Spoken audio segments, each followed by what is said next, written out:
Salut Kevin, comment tu vas Kevin?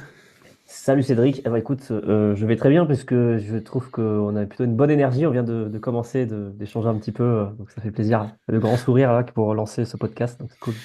Ouais, c'est cool. Je suis content de t'avoir Kevin parce que on va parler entrepreneuriat, business, croissance, mais surtout on va parler aussi processus et comment est-ce qu'on sécurise et on stabilise tout ça parce que et pourquoi je te dis que je suis content d'avoir parce que t'es un vrai entrepreneur avec une belle activité, un beau business, pas mal de clients que que tu accompagnes et c'est super intéressant. Et moi-même, je traverse des phases en dents de scie, comme on discutait avant.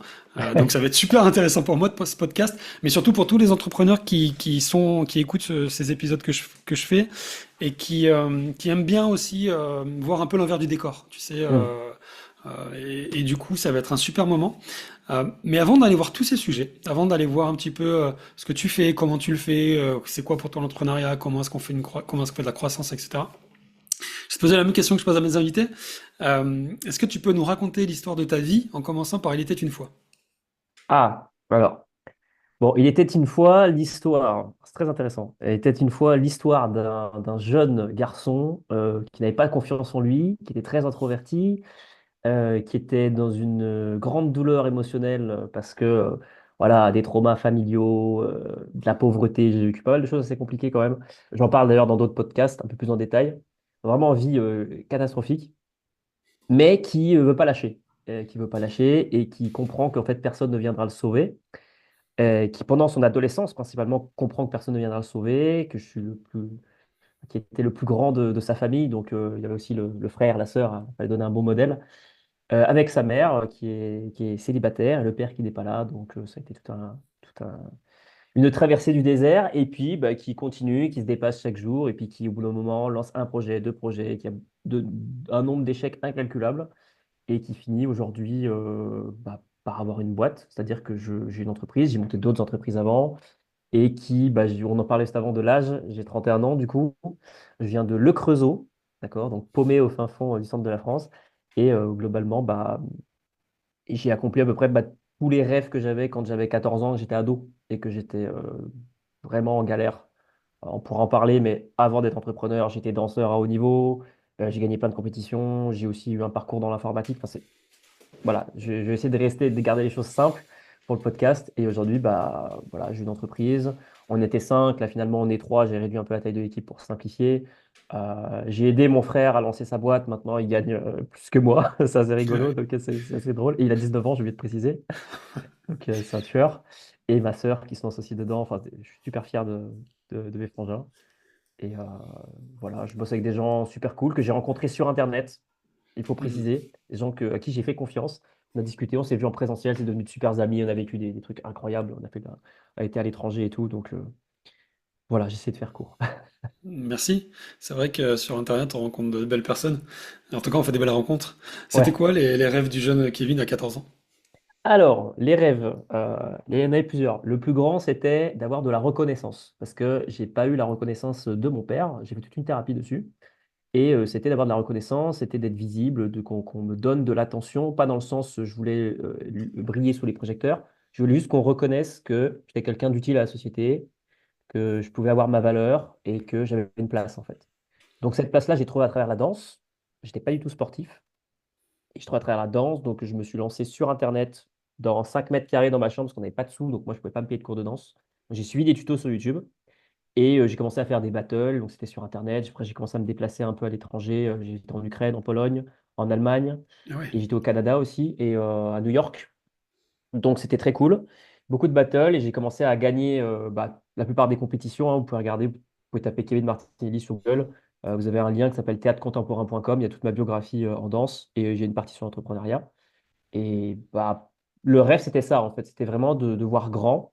Il y avait évidemment d'autres rêves que la plupart des gens qui vont regarder ce podcast peuvent avoir, comme la plupart des gens, c'est-à-dire un désir de liberté, de gagner de l'argent pour mettre les personnes à l'abri, de faire plaisir à ses proches. Mais ça restait comme à l'époque secondaire, parce que c'était surtout compenser une douleur émotionnelle de l'enfance, un trauma. Donc voilà, globalement. C'était quoi comme type de danse du coup? Alors, c'est une danse qui est assez méconnue, qui s'appelle du jump style, qui est une Ok. danse assez active, on va dire. Et une deuxième danse s'appelait du shuffle, donc qui est devenu un peu plus mainstream. Il y a des vidéos qui ont fait des millions de vues dessus. Donc voilà, pas mal de compétitions là-dedans. J'irai voir. Et qu'est-ce qui a fait que c'est plus le cas aujourd'hui? Alors, je fais toujours de la danse, Ok, plus par plaisir personnel, parce que j'ai été professionnel aussi dedans, donc j'étais payé entre 1500 et 3000 euros par mois pour faire le tour du monde avec mes potes et danser dans plein de pays. Donc on a fait plus de 300 spectacles, on a rencontré plus de 5000 personnes en atelier, en présentiel. ok. C'était vraiment une dinguerie. Mais c'était un kiff. Mais à côté de ça, moi, je montais déjà des projets entrepreneuriaux. J'avais déjà monté une équipe de danse qui était internationale, qui était dans 12 pays, qui s'appelait à l'époque World Stylers. On avait une équipe locale par pays. J'avais déjà appris déjà à scaler de l'humain. Bon, spoiler, c'était un échec complet. Parce qu'il faut, enfin, on est monté à 90 personnes, on est descendu à 15 personnes parce que bah, une expérience complète maintenant. Donc il y a déjà la première expérience de scaling. Et, euh, et puis après, bah, quand tu as fait un peu le tour d'un domaine, par exemple, toi, Cédric, je sais pas, tu as peut-être des trucs aussi que tu fais à côté. Bah, quand tu as un peu visité tout un sujet, que tu commences à t'ennuyer, bon, tu te dis, je vais essayer de trouver quelque chose d'autre. Donc, moi, l'entrepreneuriat, c'était le truc qui me faisait kiffer, quoi. Donc, Hmm. j'ai pivoté dessus vers 2018-2019. Et c'est en 2021 que j'ai concrétisé ma deuxième boîte qui s'appelle The Machine, du coup. Euh, mais ça, on pourra en parler après. Ouais, avec plaisir. C'est marrant parce que très rapidement et très spontanément, tu parles de douleur émotionnelle, de trauma, de reconnaissance que tu as pas eu avec ton papa, C'est notamment. ça. Ouais, l'impression que j'en ai, c'est qu'aujourd'hui, tu as travaillé dessus, et c'est quelque chose sur lequel tu es plutôt à l'aise pour en parler, voire même tu arrives à t'appuyer dessus. Comment tu vis ça aujourd'hui quand tu en parles? Qu'est-ce que tu ressens et en quoi ça t'aide aujourd'hui dans ta vie de tous les jours en tant que personne et professionnel? Alors, c'est assez marrant. Donc, je me suis beaucoup fait accompagner dessus. J'ai Ok. dépensé beaucoup d'argent. Donc, j'ai fait des thérapies, j'ai fait de l'hypnose, j'ai fait du coaching, j'ai fait plein de formats différents qui m'a énormément aidé. Je pense que c'était vraiment le 20-80 qui m'a permis d'évoluer par rapport à tous les coachings business. Hmm. Donc, je suis très aligné avec ça. J'ai fait la paix complètement avec ça. J'ai été voir mon père. Je lui ai dit je t'aime. Je lui ai dit que je m'excusais, que je l'excusais aussi. Ça ne veut pas dire qu'on oublie certaines choses qui se sont passées. Ça veut dire que juste on fait la paix pour soi avant tout. Donc, c'était tout un travail qui fait qu'aujourd'hui, je suis aligné avec ça. C'est quelqu'un que je ne vois plus. Avec le fait que je ne suis plus aligné de le côtoyer, mais j'ai fait la paix avec ça. Donc, ce qui me permet déjà d'avancer dans ma vie personnelle et professionnelle. Et Sam Ovens, qui est un très grand entrepreneur, disait on n'a pas de problème dans son business, on n'a que des problèmes personnels qui se reflètent dans notre business. Donc, c'est tout à fait le Hmm. cas. Et il y a un point très important, c'est le moteur. C'est-à-dire que j'ai remarqué qu'il y avait une mauvaise énergie. En gros, mon moteur d'entrepreneuriat et de succès, ça a été ces problèmes de famille. Mais le problème, c'est qu'une fois qu'on résout ces problèmes de famille, bah, le moteur qui faisait avancer la machine, c'était cette douleur-là. Mais quand cette douleur-là n'est plus présente, bah, vous perdez en motivation, vous perdez en focus, en discipline. Et c'est là que j'ai compris que j'avais le mauvais moteur entrepreneurial, d'accord, qui était juste de la douleur. Et qu'une fois que j'avais résolu cette douleur, bah, j'avais plus de moteur. Donc je suis passé par une phase à vide, donc j'ai fait un burn-out qui était plus genre une fatigue émotionnelle, d'accord? Donc j'ai pris le temps de me refocus, de me remettre mon énergie en avant, refait du sport, etc. Et j'ai trouvé de nouveaux focus. Donc, voilà. Ouais, ce que tu évoques, enfin, ce que tu parles, ça évoque beaucoup de choses. C'est vrai qu'on a tendance souvent à se lancer euh, enfin, l'énergie, elle est plutôt contre quelque chose et pas pour Voilà, quelque chose. tu as tout compris. Et c'est vrai que ce contre quelque chose, au début, pour le coup, il aide bien parce qu'il y a une forme de rage, une forme de colère, Tout à il fait. y a un feu intérieur, mais en fait, très vite, il se tarit. Et puis, au bout d'un moment, comme tu l'as dit, il y a une fatigue émotionnelle qui peut arriver très vite. C'est quoi qui a, parmi tout ce que tu as fait, et pour quelqu'un, enfin, t'as 31 ans, comme on disait avant, moi j'en ai 40, hein, je suis vieux. Mais à 31 ans, je trouve que tu es très mature. Alors, je sais pas si à quel âge on parle encore de maturité, mais enfin, tu parles Oui. de thérapie, tu parles de plein de choses. Qu'est-ce qui a vraiment, chez toi, dans ton parcours, donné le déclic pour passer du contre au pour, justement? Ok. Je pense que c'est vraiment l'adolescence. C'est-à-dire que l'adolescence, je vivais dans une réalité alternative. En Ok. gros, je voyais des gens autour de moi qui avaient une famille normale, qui faisaient des sorties, qui profitaient vraiment d'un cadre normal, et ce cadre normal n'existait pas chez moi.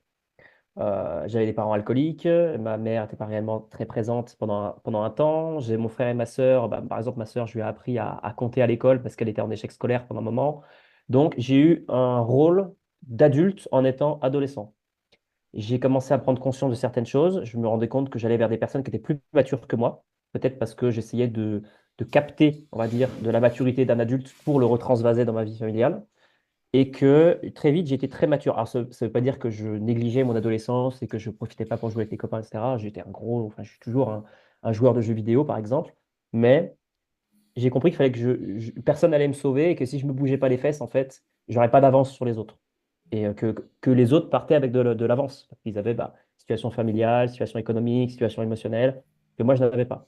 Donc, c'était vraiment de la survie, je vais le dire hein, clairement. C'était de la survie sur tous les plans et qui a fait que bah, vers mes ouais, 14-15 ans, il y a eu plusieurs événements hein, qui se sont passés. Je ne pourrais pas en déterminer un. Et tout ça, ça a créé un peu comme en trading, mon investissement, ça crée un effet de compounding, c'est-à-dire que très tôt, je m'intéresse à des sujets, développement personnel, je fais ma première thérapie à 17 ans. Et au fur et à mesure que je fais ça, bah, j'arrive à 30 ans et j'ai des gens, par exemple, que je connais de mon réseau, qui arrivent à 30 ans et qui n'ont même pas encore commencé le travail que moi j'ai fait à partir de Hmm. 17 ans. Ouais, c'est Donc clair. je vois l'effet de compounding que ça a fait, quoi. Et thérapie, c'est toi qui as choisi tout seul? Alors, c'est ma mère à l'époque qui m'a proposé de le faire et j'ai accepté et j'ai continué. C'est-à-dire que bah, là, moi, j'ai dépensé avec mon ancien associé plus de. Il faut que je refasse les comptes parce que ça dépend plus si on parle que de la partie thérapie ou business, mais j'ai dépensé plus de 100 000 euros.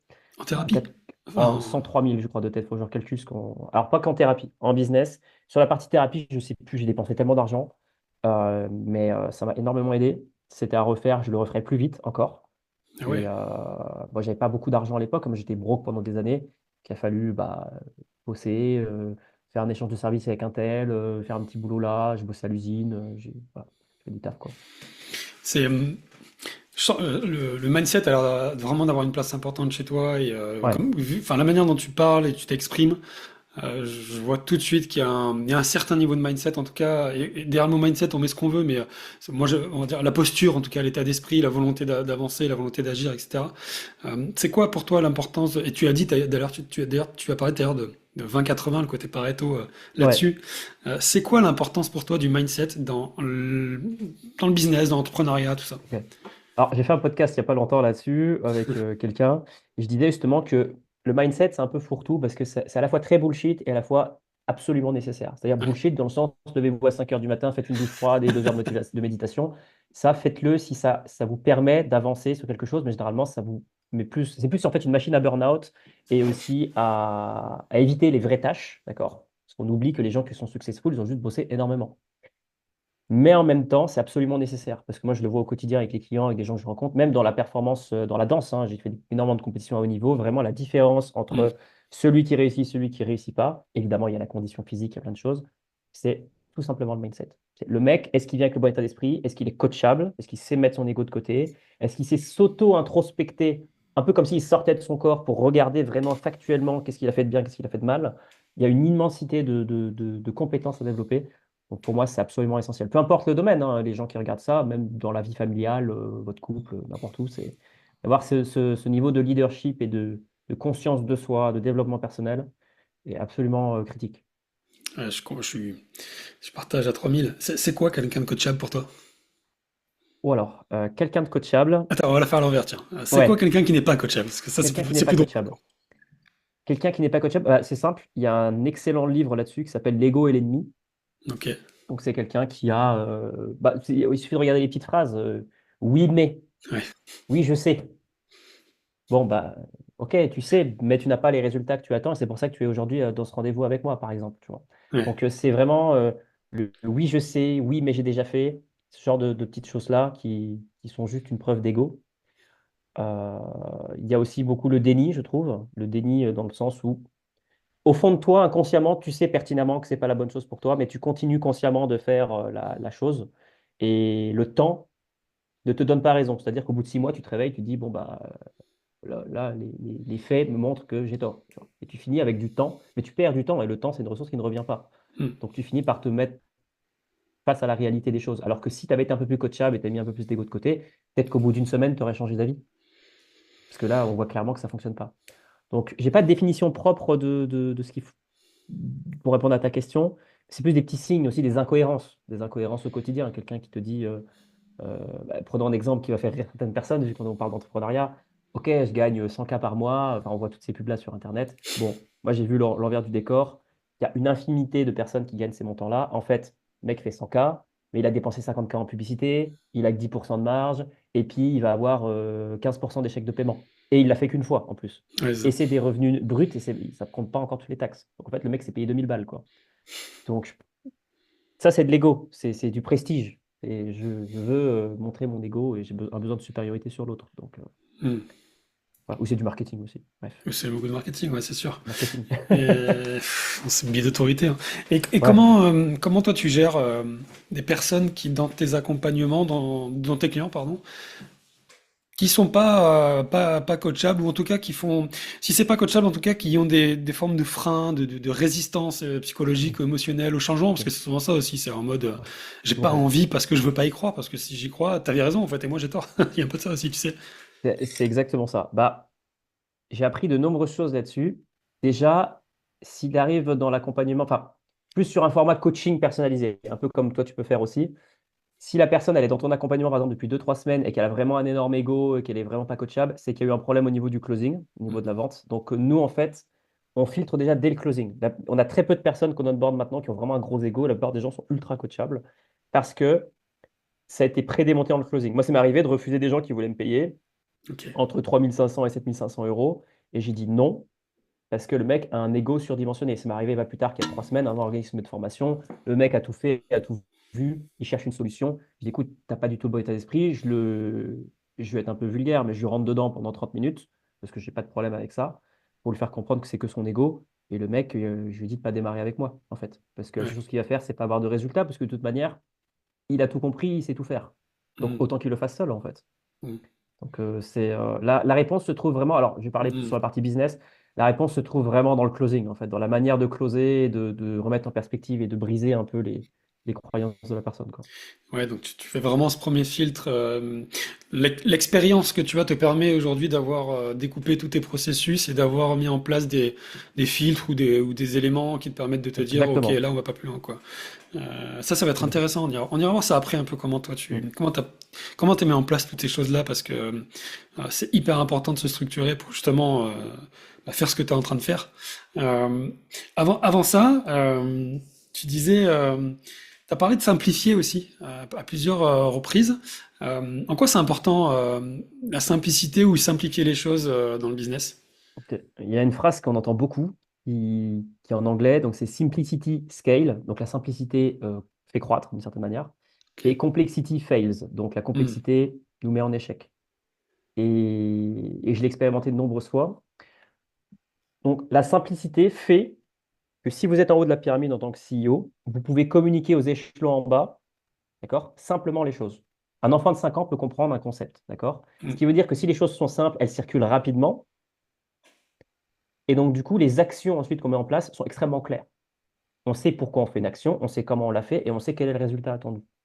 Donc, à partir de ce constat-là, la boîte peut fonctionner plus vite, prendre plus de volume. Donc, on peut avoir plus de clients, on peut faire plus de tâches, on peut faire plus de. D'accord? Et donc, ça permet de scaler. Alors, il y a ce terme qu'on en voit partout, qui est mettre à l'échelle, donc avoir plus de revenus avec des coûts fixes justement, qui restent fixes ou qui décroît en fonction du nombre de livraisons de clients.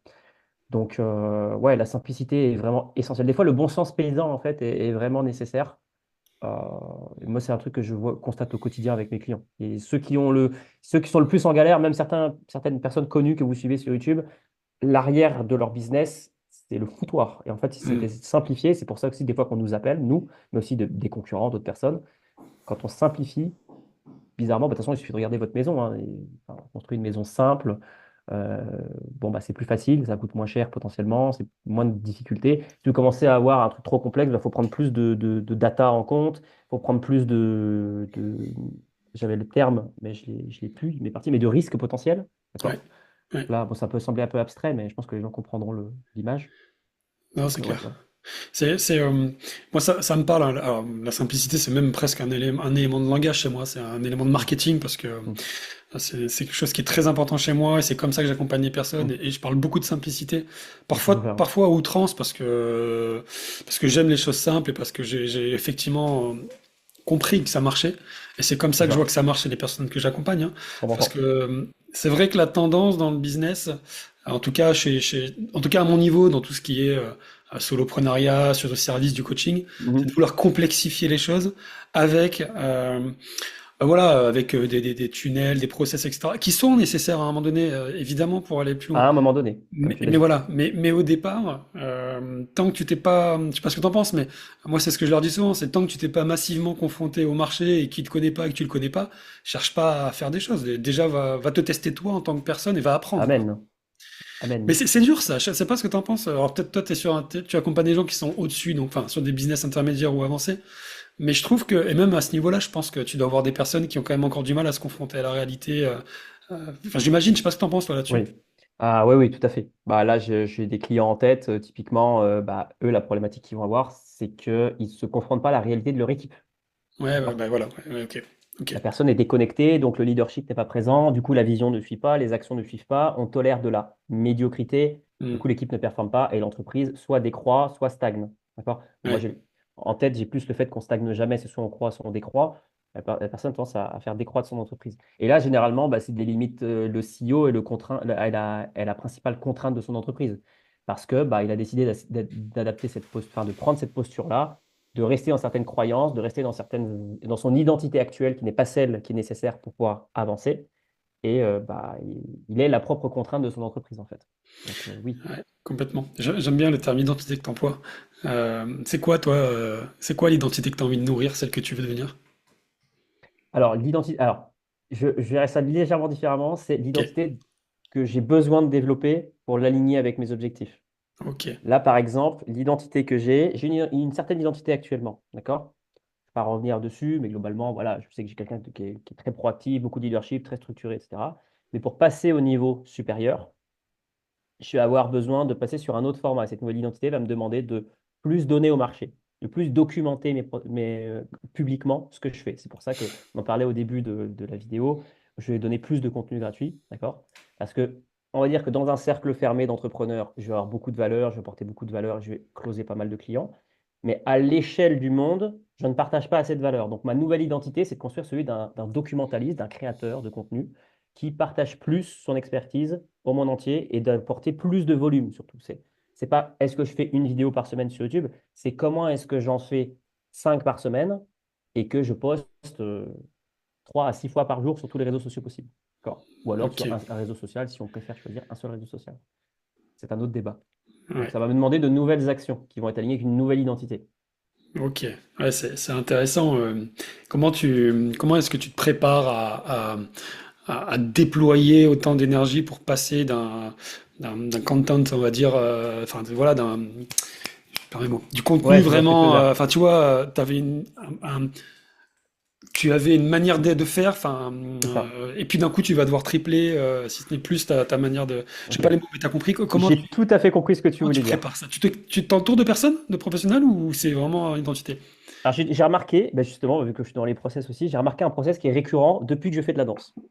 C'est que je conscientise, je mets de l'intention sur ce que je veux, je le note quelque part. Donc, par exemple, je fais un petit débrief, je me dis, ah tiens, qu'est-ce qu'il faudrait que je fasse ça sur les prochains mois? Ah tiens, il faudrait que je fasse ça. D'accord. Ah tiens, ça va me permettre de faire ça. OK. Donc, en fait, je visualise mon objectif. À l'envers, je décompose les étapes. Donc, par exemple, si un truc tu veux faire 100 cas 100 cas par mois, bah, combien il te faut d'appels, combien il te faut de leads, combien il te faut de closing, combien il te faut de cash, etc. Bref. Donc, tu fais ça, tu prends ton objectif et tu le prends à l'envers. Et après, je vais passer par une phase où est-ce que je vais travailler sur l'inconscient. Donc, par exemple, bah, là, avant que je déménage, parce que là, j'ai déménagé, sur mon mur sur la droite, j'avais des feuilles où je notais les choses.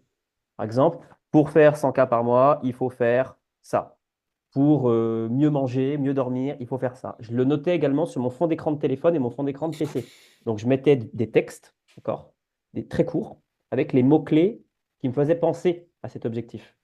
Les mots de passe aussi, les mots de passe de certains sites. Ah ouais, Donc, ça excellent. allait loin parce que ça influence l'inconscient. Ouais, Et donc, au bout d'un moment, le cerveau le filtre et le passe dans l'inconscient. Donc, ça, c'est la première phase. La deuxième phase, c'est une phase de construction. Phase de construction, c'est j'identifie quelles sont les micro-tâches à faire et je me concentre sur construire. Donc, pour nous, on a un principe chez nous dans notre boîte, c'est construire est supérieur à vendre. Vendre, c'est hmm. bien. Par exemple, on voit plein d'influenceurs, typiquement comment il s'appelle? J'ai plus son nom. Antoine Blanco. Ouais, je vois. Antoine Blanco, il s'est focus sur vendre, vendre, vendre, vendre, vendre l'opportunité. On voit que son chiffre d'affaires diminue et que son succès client est vraiment pas ouf. Parce que derrière, il n'a pas compris qu'il fallait qu'il build déjà un produit qui soit excellent. Alors oui, son produit va se construire au fur et à mesure des ventes, bien sûr, j'entendrai cet argument. Mais nous, on a vraiment le truc de build. Donc, on build, par exemple, là, toute l'infrastructure qui va nous permettre de faire x10 sur notre volume de contenu. Donc, ça passe par structurer, OK, qui est responsable de quel contenu, quel est le process créatif, comment est-ce qu'on valide le contenu pour qu'il soit aligné avec la brand et puis nos messages marketing, qui le distribue, sur quelle plateforme, à quelle heure, bref, tous les trucs. Donc, il y a une phase de build. Et ensuite, il y a une phase de testing. Donc, on teste. On teste est-ce que l'hypothèse est bonne. On teste, OK. Il y a une phase d'itération, est-ce qu'on revient en arrière pour corriger les éventuels problèmes. D'accord? Par exemple, on s'est rendu compte qu'on est souvent bloqué sur X, mais sur LinkedIn, ça fonctionne bien. OK, bon, on va faire peut-être un peu plus de messages sur LinkedIn et X, on va peut-être moins poster sur Twitter, du coup. Et après, c'est du scaling, c'est-à-dire qu'on fait 10 fois plus de ce qui fonctionne. Donc, Hmm. on identifie ce qui fonctionne et on fait 10 fois plus de ça et on ne réfléchit pas, juste on fait. Mais dans tout ce process-là, il y a toujours une chose qui revient, c'est l'action sans réfléchir. L'action est supérieure à la pensée. Donc, je fais sans réfléchir, je débranche le mental, je fais, et le marché me donnera le feedback et je pourrai itérer par rapport à ça. Ouais, si tant est que tu arrives à analyser ce que te renvoie le marché, ce qui est pas évident aussi. Tu le Ouais. fais, tu dis on souvent. Aujourd'hui, dans ton équipe, il y a qui dans ton équipe et comment tu t'entoures? Alors, nous, pour l'instant, on était 5 avant. Ouais, J'ai passer à remanié un 3. peu Ouais. l'équipe. Donc, on va dire que le noyau dur, on est 3. Mais Ouais. j'ai 2 personnes supplémentaires. Donc, actuellement, j'ai Guillaume Bilk, qui est une personne avec qui je travaille depuis 6 ans. Donc, il a travaillé sur 2 de mes entreprises. Et lui, il va s'occuper de la livraison client sur la partie acquisition et closing. Fait un peu de copywriting, marketing, parce que c'est quelqu'un qui a énormément de compétences, qui est très, très fort dans ce qu'il fait, qui a beaucoup investi sur lui. Donc, lui, il va m'aider sur la livraison client. Mais je l'inclus aussi les décisions, parce que je ne veux pas absolument prendre des décisions seul. Je veux avoir le retour des personnes autour de moi. Parce que quand on est dans notre bulle, on ne voit pas forcément. Il y a des choses qu'on se dit, OK, c'est bon, c'est good, mais en fait, les autres autour de nous voient des choses qu'on ne voit pas. Parce qu'on peut avoir certains biais. Donc, c'est super important de prendre le feedback des autres. Un bon leader, c'est prendre le feedback des autres. Donc, je prends le feedback de Guillaume. J'ai Anso, donc lui qui est un commercial. Pareil, je prends son feedback. Et c'est pas parce que c'est un commercial qu'il n'a pas son mot à dire sur certaines choses. Je l'inclus par exemple dans les réunions de livraison client pour qu'ils comprennent, OK, grâce à moi, on a closé tel client. Bah, où en est ce client 3 mois après? Ouais. Donc, il voit l'évolution. Donc, ça crée de la certitude chez lui. Et cette certitude fait qu'il a plus de conviction pour vendre. Hmm. Intéressant ça. Donc ça, c'est super important. Et après, on a 2 autres personnes. On a Charline, vous pouvez regarder sur son Instagram, c'est Charline Inspiration, qui, elle, fait du typage de personnalité. Donc, on étudie la personnalité du dirigeant qui nous rejoint pour ensuite adapter un peu la roadmap. Si on voit qu'il est plus sur ce type de personnalité-là, bah ça va plus lui convenir. Par exemple, s'il a un peu plus de peur sur la vente, naturellement, bah, on va peut-être mettre les coachings sur la vente en premier, d'accord? Pour avoir un effet de compounding très important et débloquer la vente. Et après, on a une autre personne qui est sur la création de contenu, donc Francky, qui lui est un tueur en contenu. Ouais, ils mettent beaucoup sur le montage et tout, pour les publicités. Voilà. C'est important aujourd'hui, contenu. Enfin, faut avoir quelqu'un de bon avec soi, je pense, hein. C'est nécessaire. Ouais. Parlons un peu de The Machine. Pourquoi The Machine? C'est marrant, ça. Ouais, C'est un terme. Je trouve que c'est un terme. Je te dis, je ressens en t'écoutant de la sensibilité. Tu vois, quelqu'un alors, je dis pas que The Machine n'est pas sensible, mais il y a un côté, je oui. peux, presque contradictoire avec ce que tu renvoies. Je me permets, et encore une fois, Ah, c'est mon mais interprétation. t'es pas le premier à me le dire. T'es pas C'est le vrai? premier. Alors, les gens qui me voient en présentiel, en fait, quand je suis dans mon domaine, quand j'explique quelque chose, je peux paraître hyper sérieux, hyper sec, hyper froid, parce que en fait, c'est le mental qui parle.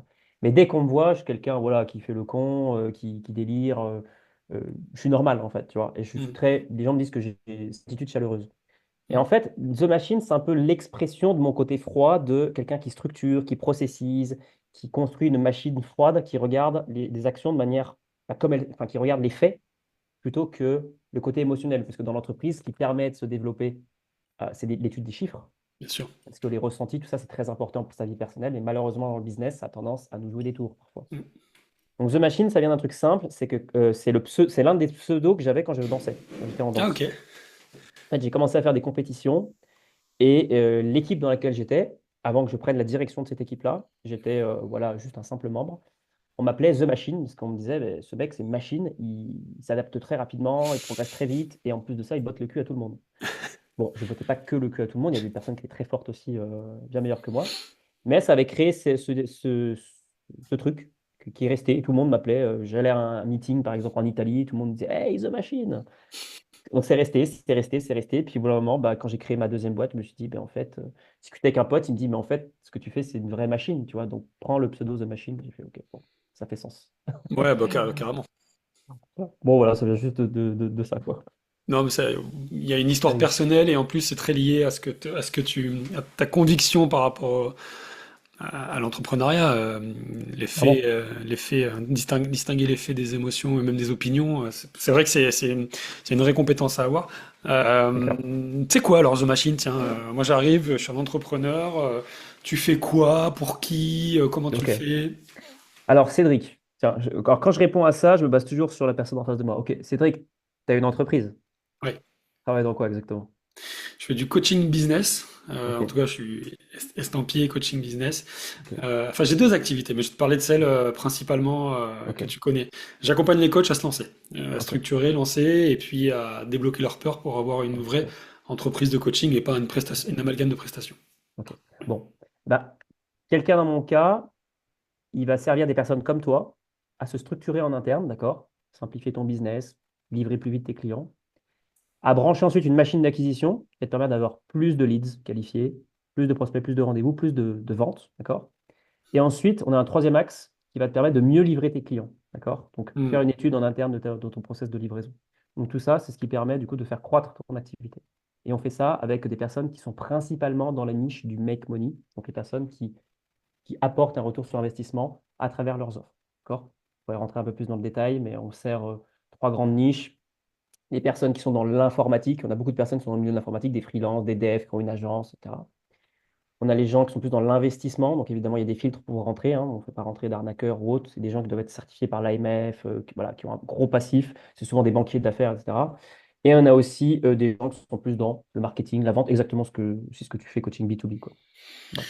Ok, ouais, t'es vraiment large. Du coup, t'as c'est beaucoup de casquettes, beaucoup de compétences. Comment t'as acquis ces compétences pour pouvoir accompagner un public aussi large?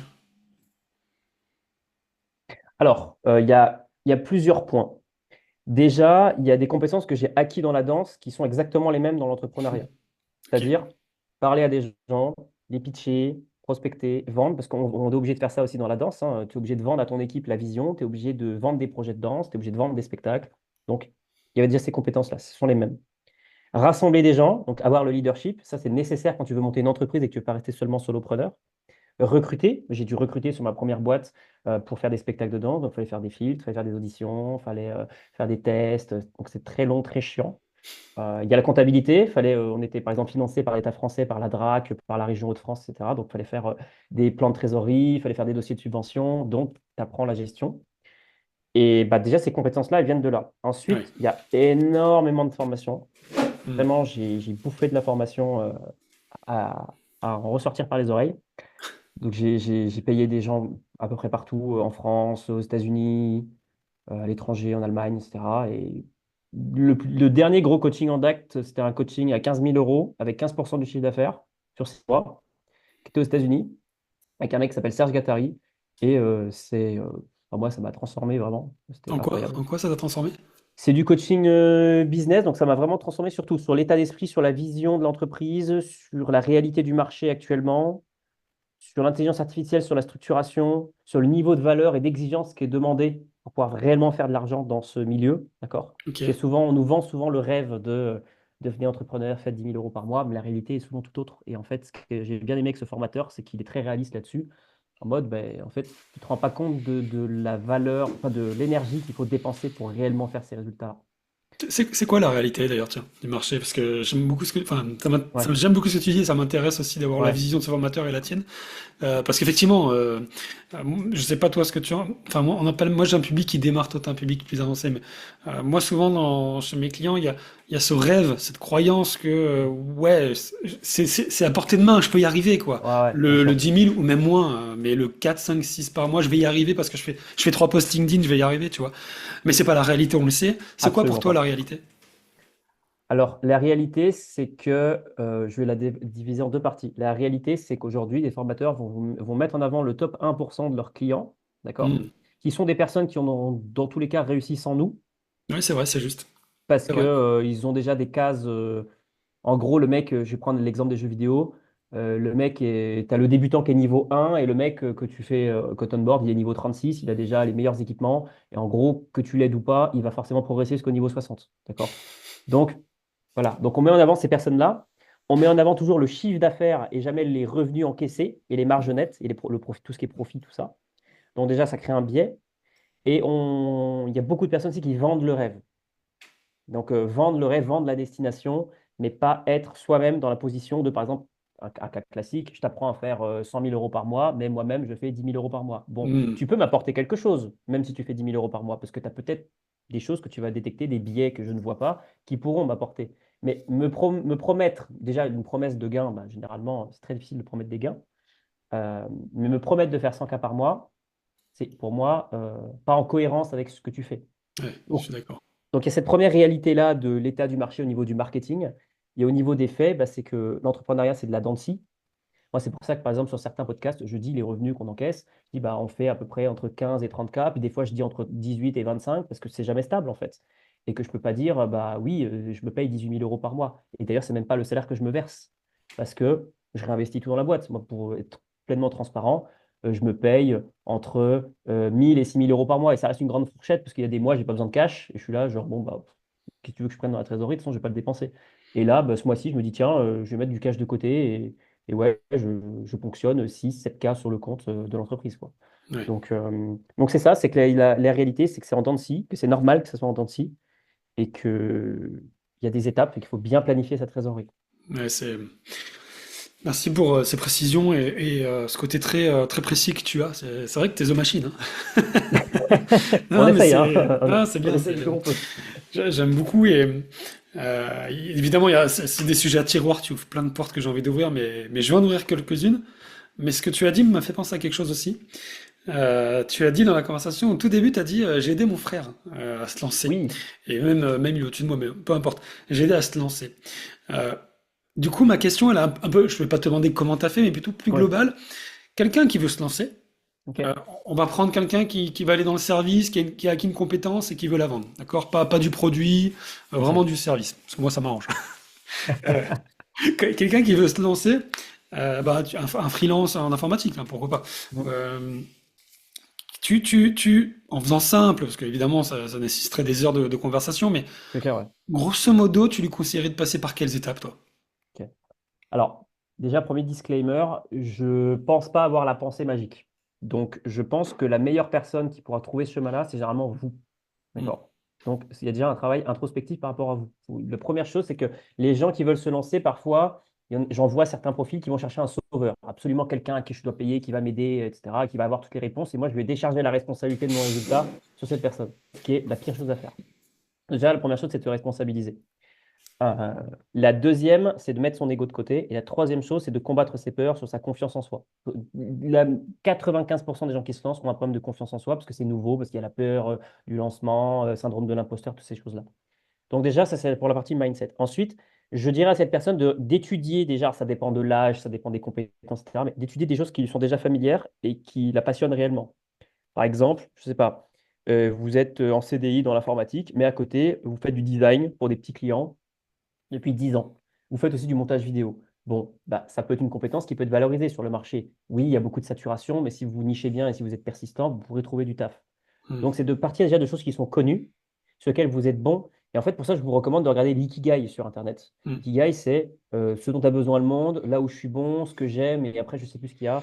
Mais Doué, ouais, est-ce que là où t'es doué, là où t'es passionné, est-ce que le monde a et t'es besoin? bon Et naturellement, je monétisé, ouais. crois. Ouais, c'est Et ça. monétiser. Exactement. Donc, c'est ça. Ensuite, c'est important de choisir. Ce qui va être vraiment critique, ça va être le marché que vous allez choisir, Hmm. globalement. Donc, si par exemple, moi, l'erreur que j'ai faite au début sur la danse, c'est que j'ai choisi le marché de la danse. D'accord? Donc, pourquoi ça a fonctionné? Parce que j'avais une danse extrêmement nichée. D'accord? Donc, j'étais tout seul sur le marché. Il n'y avait personne, il n'y avait que nous. Même dans le monde entier, il n'y avait que nous. Donc, j'étais là, genre, bon, bah, c'était facile de trouver des financements. Enfin, facile, c'était quand même beaucoup de travail.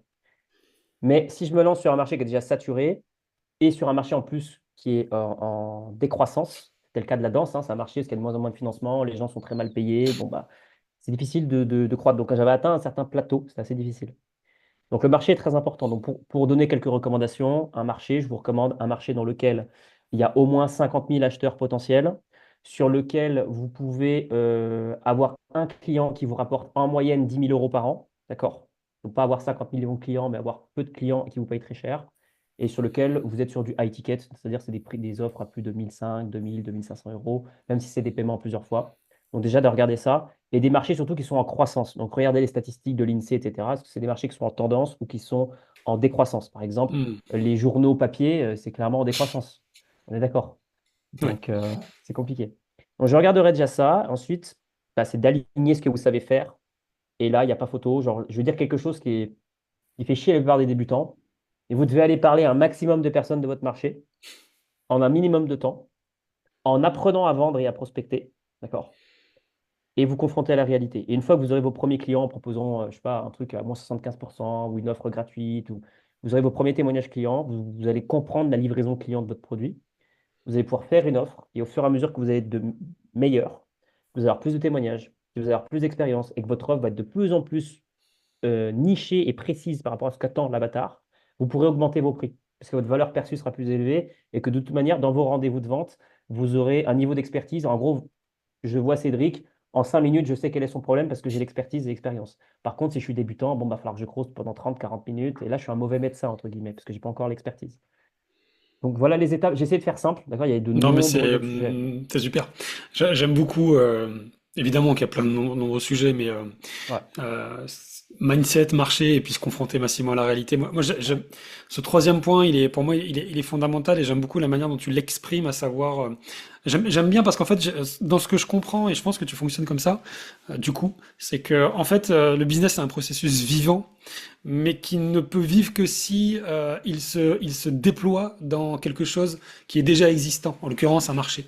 tout Et compris. que trop souvent, l'erreur qu'on fait, on l'a tous fait, nos clients le font toujours, Oui, je l'ai c'est fait que aussi, hein. en fait, le business n'est plus un processus vivant, mais devient un processus théorique, conceptuel, une idée qu'on va chercher à parfaire de notre côté seul, sans se déployer dans quelque chose qui est existant. Et donc, en fait, on est seul avec nous-mêmes. Et le jour où on doit se lancer, ben, en fait, on n'a pas tout ce que tu viens de dire. C'est Une ça, offre, ça évolue parce que on s'est planté plusieurs fois. Parce qu'on, quand tout on à a fait. vendu, comme tu dis, la première fois, l'appel de vente, il va durer 1 heure et demie. Au bout de la dixième, ça va durer une demi-heure. Et puis pourquoi ça va être durer une demi-heure? Et pourquoi on va mieux convertir? Parce qu'au bout d'un moment, on aura une telle expertise que le client en face, il va comprendre. Enfin bref, tout ce que tu as dit, c'est hyper cohérent. Euh, je te remercie. Merci parce que c'est important de rappeler et de rappeler qu'en fait, ça a toujours été que ça, quoi. Répondre à un Ça, besoin, puis aller voir le marché, finalement. c'est ça. Ça peut sembler assez simple. Et pourtant, c'est compliqué dans l'action parce qu'il y a des peurs, parce que bah, aller Ouais, c'est ça. prospecter quelqu'un sur Instagram, qu'est-ce qu'il va dire, etc. Et donc, ce que j'aime bien, j'ai vu ça dans un coaching justement, c'est l'entrepreneuriat, c'est se prendre alors je vais être un peu grossier, mais c'est se prendre un coup de pied dans les couilles tous les jours. Et c'est un peu ça.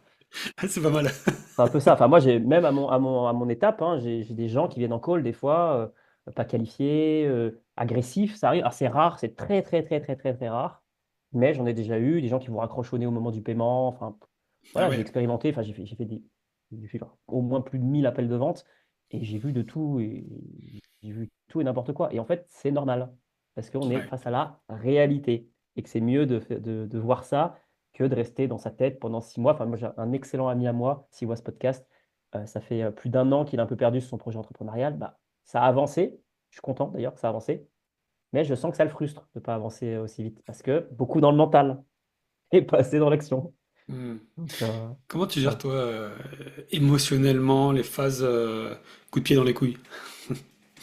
Alors, c'était très difficile au début, mais je pense que d'avoir fait du sport à haut niveau, ça a été Ok. probablement le truc le plus important.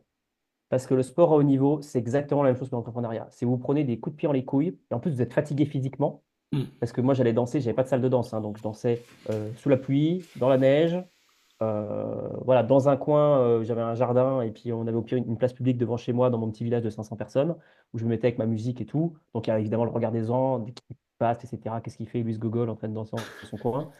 Et puis des gens, enfin, je vais le dire, j'ai pas de problème avec ça, mais je me suis déjà battu dans la rue parce que j'étais en train de danser tranquillement, je préparais une battle, il y a un mec qui vient me casser les couilles et puis il m'en met une, quoi. Ah ouais. Donc ça m'est arrivé 2 fois, une fois à Lyon et une fois dans la ville natale dans laquelle j'étais. Donc bon. au moment quand tu as reçu tellement d'agressivité, de rejet, etc., t'en bats les couilles, en fait, tu vois. Donc, Ouais. enfin, moi, quelqu'un qui, je suis en call avec lui, il me dit, écoute, mec, va te faire voir. Je suis là, genre, bah, eh ben, avec plaisir, je vais me faire voir, vas-y, on coupe le call ici, et puis bonne journée, bonne continuation, tu vois. Ouais, ouais, tu t'es tellement confronté à ces problèmes-là que finalement, ce ne sont plus des problèmes, mais des situations, en fait. Exactement. Donc, c'est la récurrence de ces situations qui fait qu'on est un peu insensibilisé. Puis après, bah, c'est Hmm. important d'avoir des activités aussi à côté. Faites-vous plaisir, passez du temps avec votre famille, jouez aux jeux vidéo, sortez, faites du sport, allez à la piscine. Faites des choses qui vous déconnectent. Moi, je déconnecte beaucoup du business. Maintenant, avant, j'étais H24 dedans. Là, par exemple, à 18h, je vais déjeuner avec un entrepreneur que j'ai rencontré un peu comme toi, Cédric. Ok. Sur Facebook, on discutait, et puis finalement, le mec me dit, ah, je suis de là, bah, moi aussi, bon, on va boire un verre, tu vois. Ah oui, on va discuter business, mais à 21h, quand je rentre chez moi, je déconnecte business, tu vois. Donc, Hmm. Tu bosses beaucoup? ouais, quand même. Ouais. Alors C'est- avant, ouais, t'allais dire quelque chose. Ouais, bah, je vais te laisser réagir, mais je t'avoue que, mais sûrement parce qu'on n'est pas des mêmes niveaux aussi. Ouais, toi, t'es bien plus avancé que moi. Euh, moi, j'ai un gros. Bon, après, j'ai 40 ans, les enfants et tout ça aussi. Je sais pas si le Oui, c'est package pas la fait. même Je chose. sais pas si ça fait.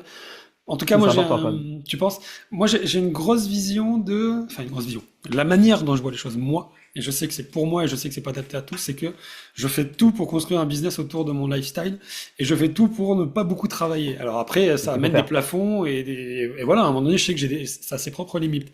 Mais du coup, c'est vrai qu'on entend beaucoup et ça se comprend aisément. Tu vois, à un moment donné, quand t'es dans le game, tu comprends qu'il faut faire plus pour aller plus. C'est mathématique. Et C'est je sais ça. pas trop me positionner, tu vois. Des fois, j'ai envie de dire, ouais, mais peut-être qu'il faudrait faire plus et en même temps. Enfin, je sais pas, donne-moi un peu ta réaction toi, par rapport à ça, où Ok. t'as l'air de beaucoup bosser. J'ai rencontré cette même problématique. Donc, sur mes deux premières entreprises et même dans la danse, j'étais.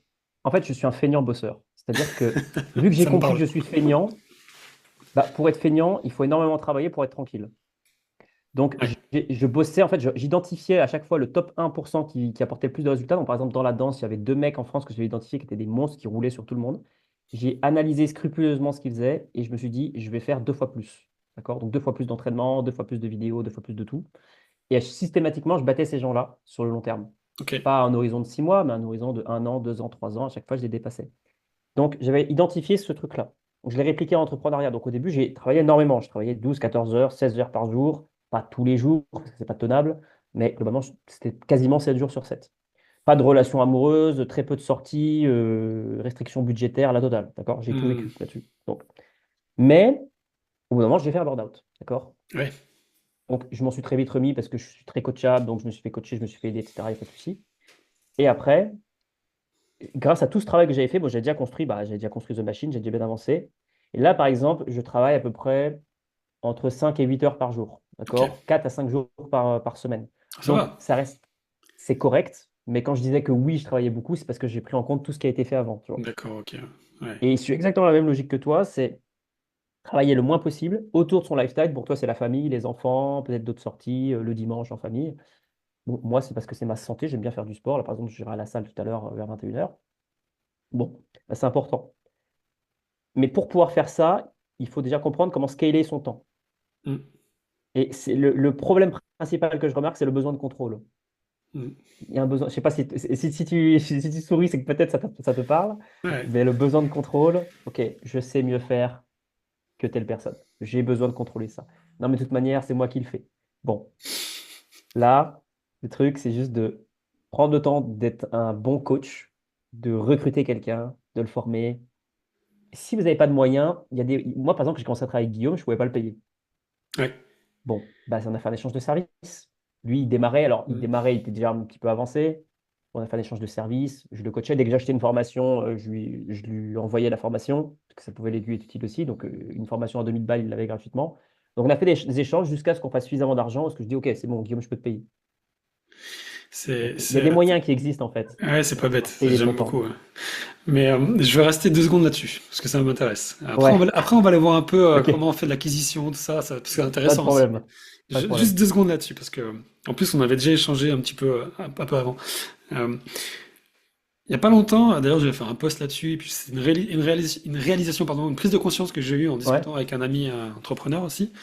Et je disais, et puis avec d'autres amis, j'ai, j'ai, Donc la question du temps dans son business, la question du Mhm. temps, du contrôle de son temps, le corollaire c'est déléguer. C'est-à-dire, bah, pour faire avoir plus de temps, il faut déléguer, enfin j'imagine, après mettre en place des process bien sûr, mais à un moment donné, il faut déléguer des choses. Et dans l'aspect délégation, j'ai remarqué qu'il y a une chose que je savais très bien faire et une que je savais pas faire du tout.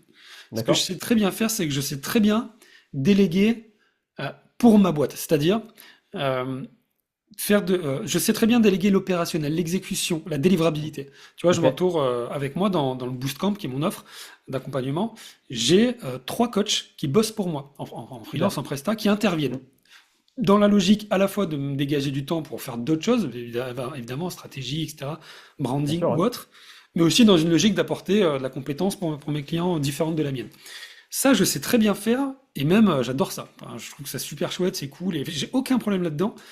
J'ai même aucune crainte. Par contre, pour déléguer sur ma boîte, c'est-à-dire, je sais pas, prendre quelqu'un qui va améliorer mes pages de vente, copywriting, du mailing, un accompagnement, The Machine par exemple, tout ce qui va être sur ma boîte, ou c'est peut-être l'inverse à chaque fois, je comprends, t'as compris, Mhm. tu Ouais, vois, ouais, j'ai bien compris. Ouais. pour scaler, quoi.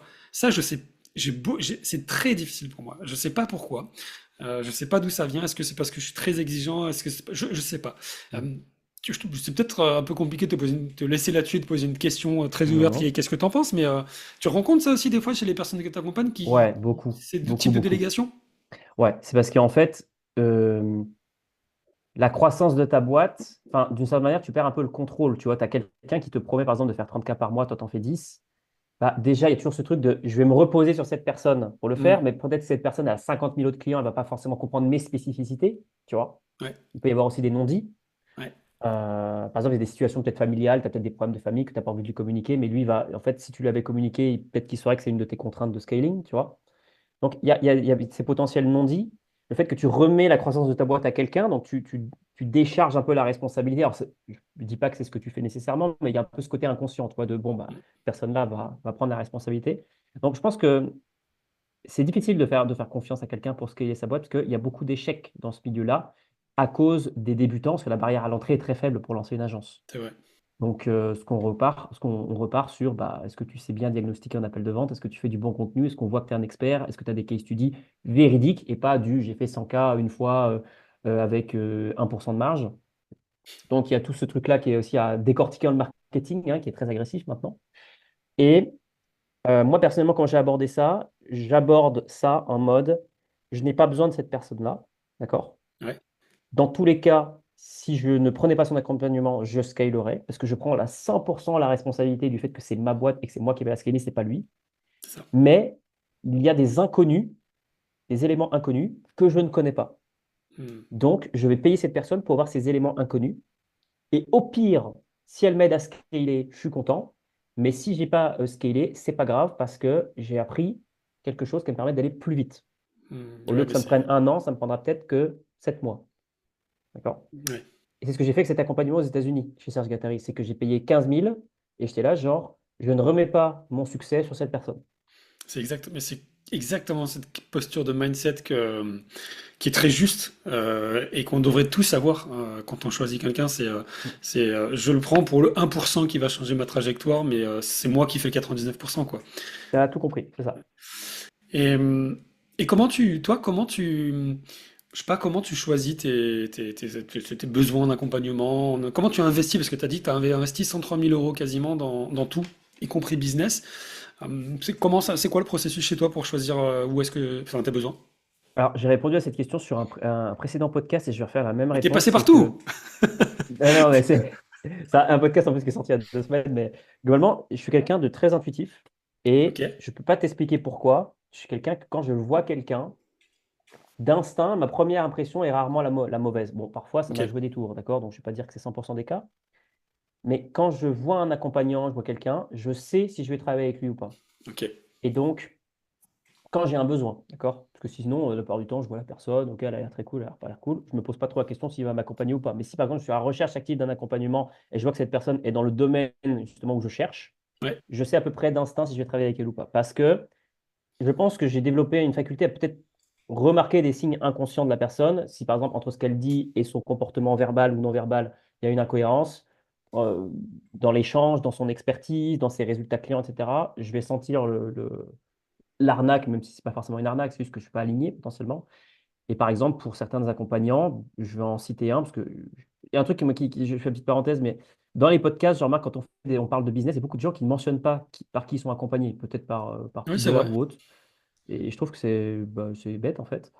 Et moi, je suis accompagné par un mec qui n'est pas très bien aimé sur le marché français, de ce que j'ai entendu. Parce que moi, voilà, ça reste que des rumeurs. Il s'appelle Imran Oudi, qui a une société qui s'appelle Exponentia, qui a un marketing très agressif, qui a un closing très agressif.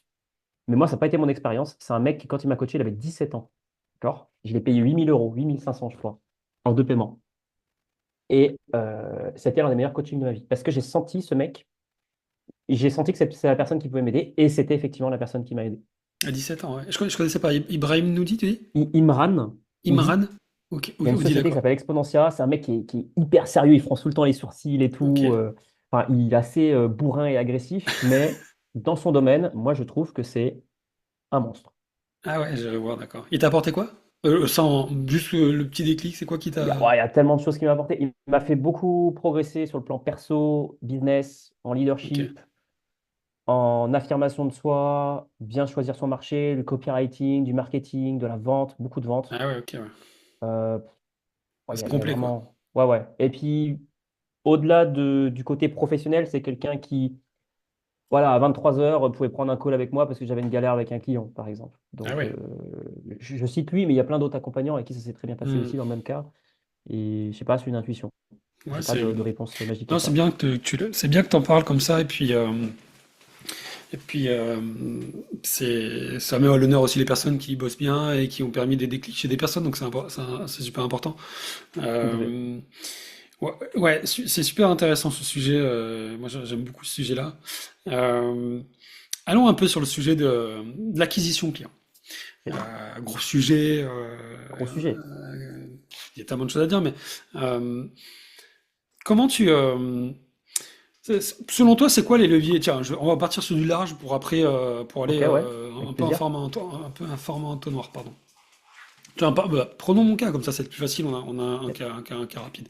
carrément. Je fais du coaching business, j'aide les coachs à se lancer, je suis principalement sur LinkedIn, mais j'ai un podcast, je suis aussi un peu sur Insta, un peu sur YouTube, un peu sur Facebook, Ok, ouais. j'ai du tunnel de vente, etc. Bon, tu me vois, tu me reçois, euh, comment tu arrives à détecter ce qu'il faut faire pour, enfin, je sais te poser une question assez pertinente pour ceux qui nous écoutent, mais euh, comment tu arrives à voir avec la personne quels sont les leviers qui vont être utiles pour elle dans l'acquisition client? D'accord. Quand les personnes font déjà plein de choses, parce qu'après si elles partent de zéro, bon bah tu vas essayer de tester des choses, mais si elles font déjà des choses, c'est quoi ton principe, le côté, je veux voir le côté horloger chez toi, tu vois, comment tu D'accord. décomposes les Ok. process, tout ça. Alors, c'est une question que je vais répondre à plusieurs étapes parce qu'il y a effectivement deux cas à distinguer, la personne qui se lance et la personne qui est déjà Ouais, lancée, qui est c'est déjà. ça. Donc, moi, je me concentre sur les gens qui ont déjà vendu leur offre. D'accord? Ils sont déjà experts, entre guillemets, de ce qu'ils font, c'est peut-être pas forcément les meilleurs. On va prendre ce cas-là. On pourra traiter peut-être après les débutants. Avec C'est plaisir. vraiment très distinct. Donc moi, ce que je fais, je vais partager le process que j'ai chez nous et ensuite je vais rentrer un peu plus dans le détail. Donc nous, ce qu'on fait toujours, il y a toujours l'appel de vente qui est super important parce que c'est là où on va déjà voir si la personne est qualifiée ou pas. D'accord? Donc je passe un peu le process de vente, on pourra revenir de près. On fait toujours un audit. Un audit qui prend deux dimensions en cours. La dimension business, OK, Cédric, tu as combien d'appels de vente par mois? Tu as combien de leads? C'est quoi les objections récurrentes? Est-ce que tu as les transcripts de tes appels de vente? Donne-moi accès à 10 appels de vente closés, 10 appels de vente non closés. Euh, voilà, et on a à peu près 140 questions, d'accord, dans l'audit. Ok. Donc, tout est listé dans un Google Sheet avec des classes, etc. Pôle vente, pôle acquisition, pôle marketing, etc. Pôle offre. C'est quoi les revenus de ta boîte en général sur les 6 derniers mois? C'est quoi le profit? Bref, on capte de la data. Donc, on a une approche rationnelle, les chiffres, d'accord? Toujours les chiffres, les chiffres, les chiffres. Et si le client n'a pas les chiffres, d'accord, on va se laisser un temps, on va reposer un peu les attentes d'accompagnement en disant, écoute, on n'a pas de chiffres sur ton business, donc on va prendre un temps supplémentaire dans cet accompagnement pour brancher des chiffres et regarder sur 2, 3, 4 semaines quels sont les chiffres, d'accord? Parce que sinon, Ok. on peut pas avancer, en fait. Donc, on va prendre ce temps nécessaire, ça va décaler d'un mois tes résultats, mais c'est nécessaire. Donc, il y a une approche rationnelle des chiffres par le business. Ensuite, il y a une deuxième approche qui est la dimension personnelle. Donc, les gens ont un call avec moi, d'accord, que j'appelle souvent un call de clarté. Donc, c'est pour reposer le cadre de l'accompagnement. C'est OK. Aujourd'hui, par exemple, Cédric, tu es dans un marché niché.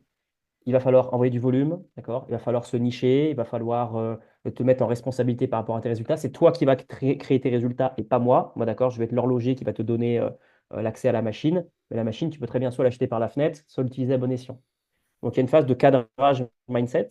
Et il y a une deuxième phase aussi, enfin, dans cette partie personnelle, qui est avec Charline, qui est le typage de personnalité. Donc, il y a 16 grands types de personnalités suivant le modèle MBTI, qui est en plus une version légèrement améliorée qu'on a d'un chercheur qui s'appelle C.S. Joseph. Et donc, on va identifier la personnalité de cette personne. On va regarder quel est son focus d'un point de vue conscient, inconscient, super-ego. Voilà, si les gens connaissent un peu ces termes-là, vous pourrez regarder sur Internet, tout est expliqué. Et par exemple, il y a des gens qui vont être naturellement forts en vente. D'accord? Par exemple, là, j'ai François Béag que j'ai onboardé, qui vous pourrez regarder sur LinkedIn. Lui, naturellement, c'est un profil qui est super bon en vente.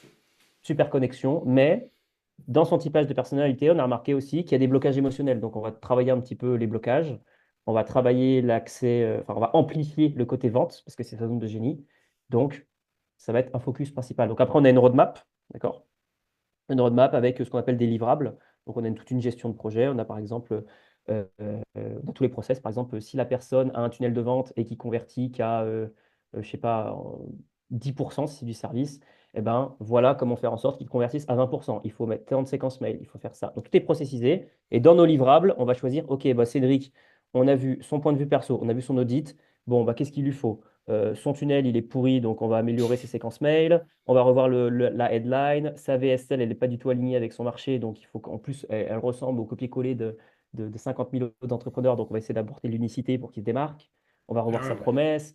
On coche et ensuite, on attribue la roadmap. Donc, avec des tâches sur Notion, avec des rappels, etc. On fait des sprints aussi en interne pour ceux qui connaissent en gestion de projet. Bref, donc ça, c'est plus la partie comment est-ce que nous, on travaille.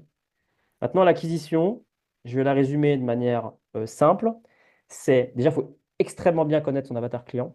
Je mets le mot extrêmement, d'accord? Donc, la problématique de ceux qui vont nous regarder potentiellement, c'est que vous ne savez pas comment communiquer votre valeur à votre marché. Mm. Normalement, prenons Cédric et prenons Cédric 2.0, d'accord?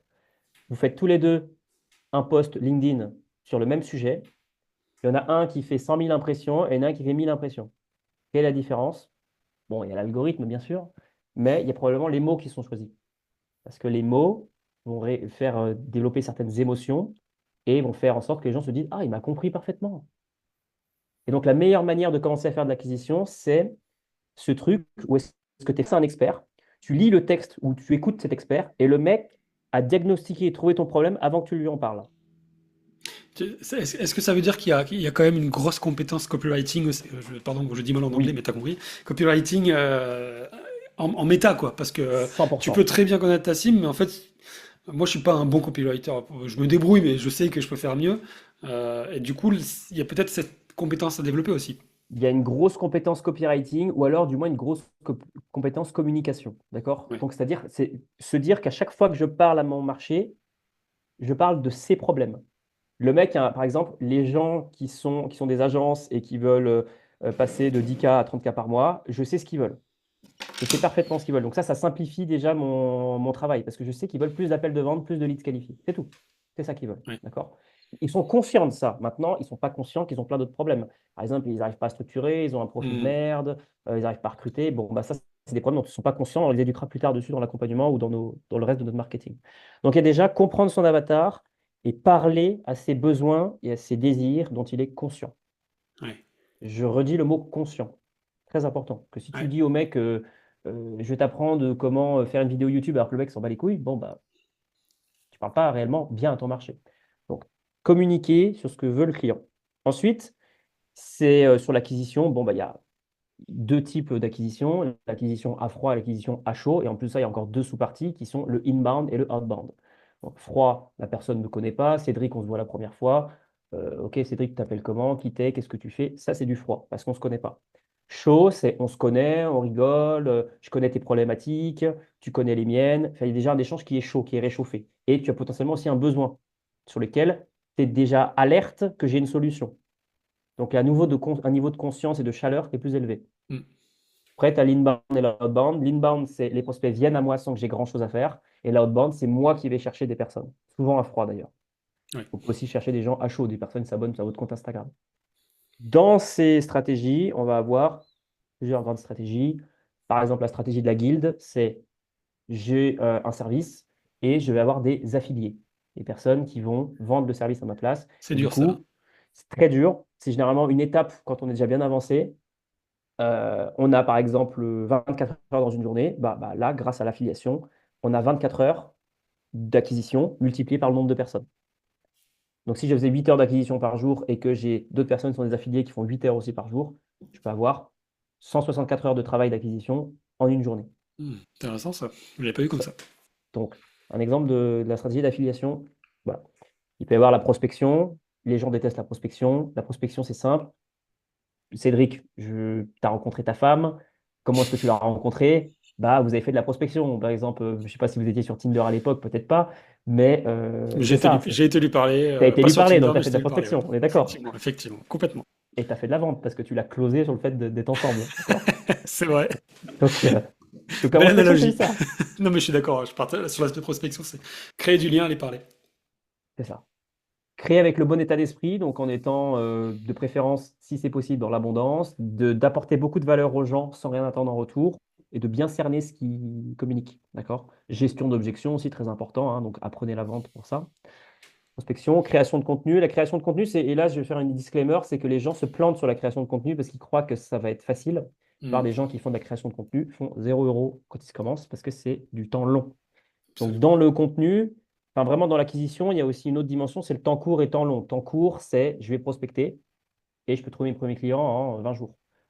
Temps long, ça va être le contenu. Ça peut prendre 6 mois, 1 an à se lancer pour avoir mes premiers clients en automatique.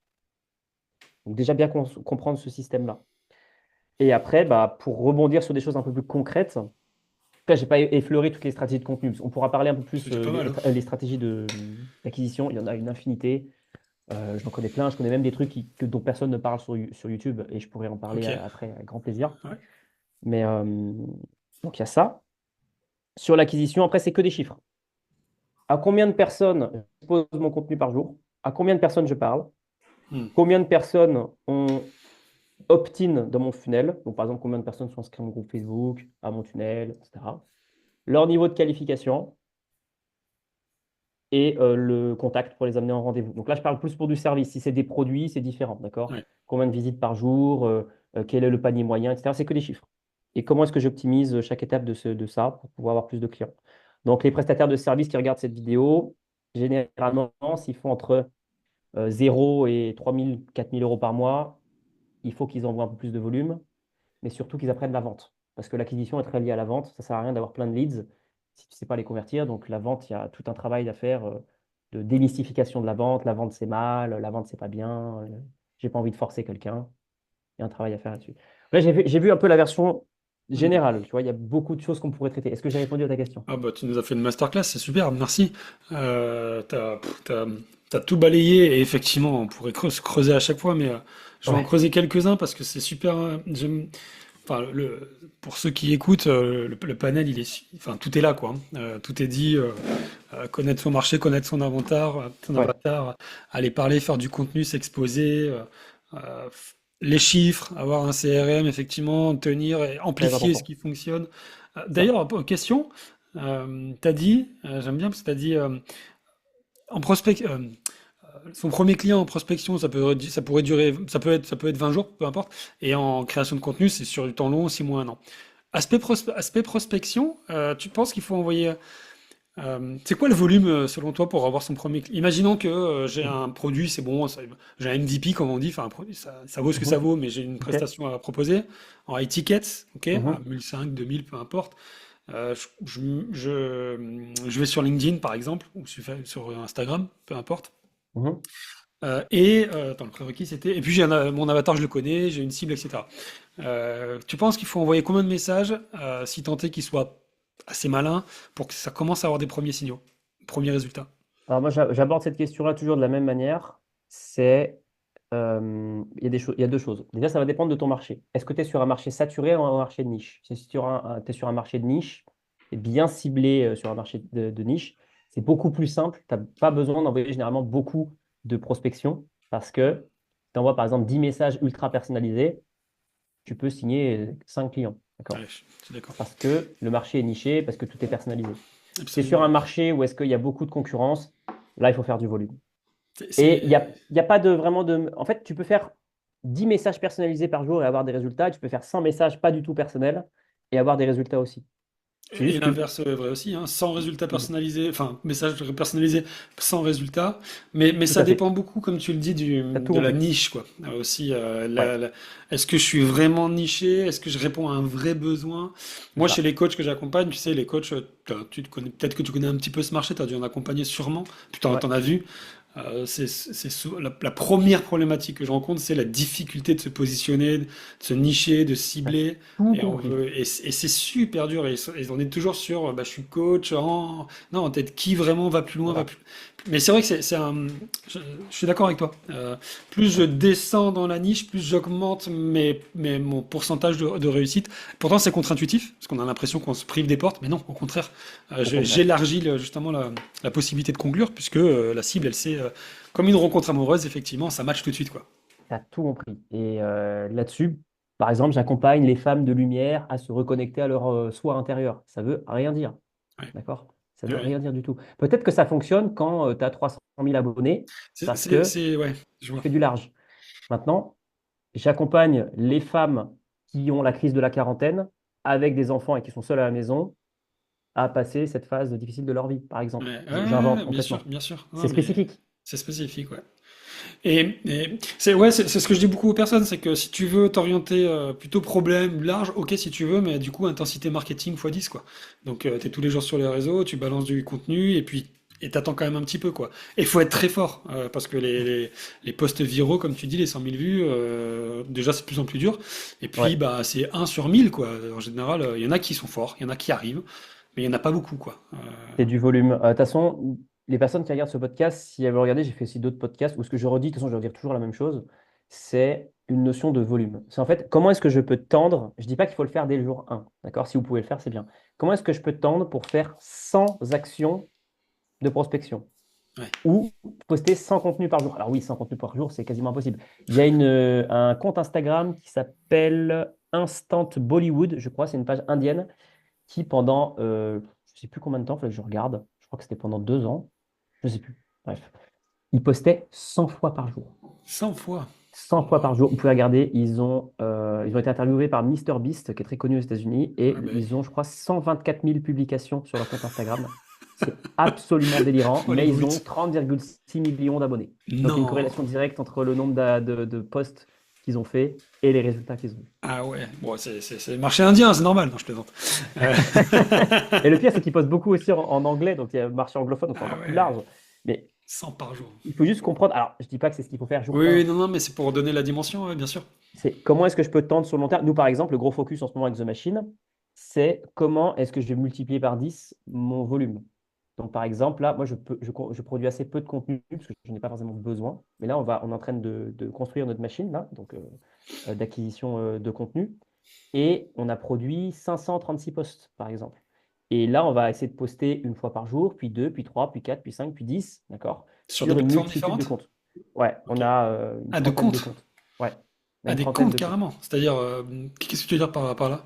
5 comptes Facebook, 5 comptes Instagram, une chaîne YouTube, 2 comptes TikTok, les comptes Facebook personnels, les pages Facebook qui sont encore des choses différentes, les stories, Non, mais ça, X, LinkedIn. c'est la première fois que j'entends ça. C'est marrant. Enfin, la première fois.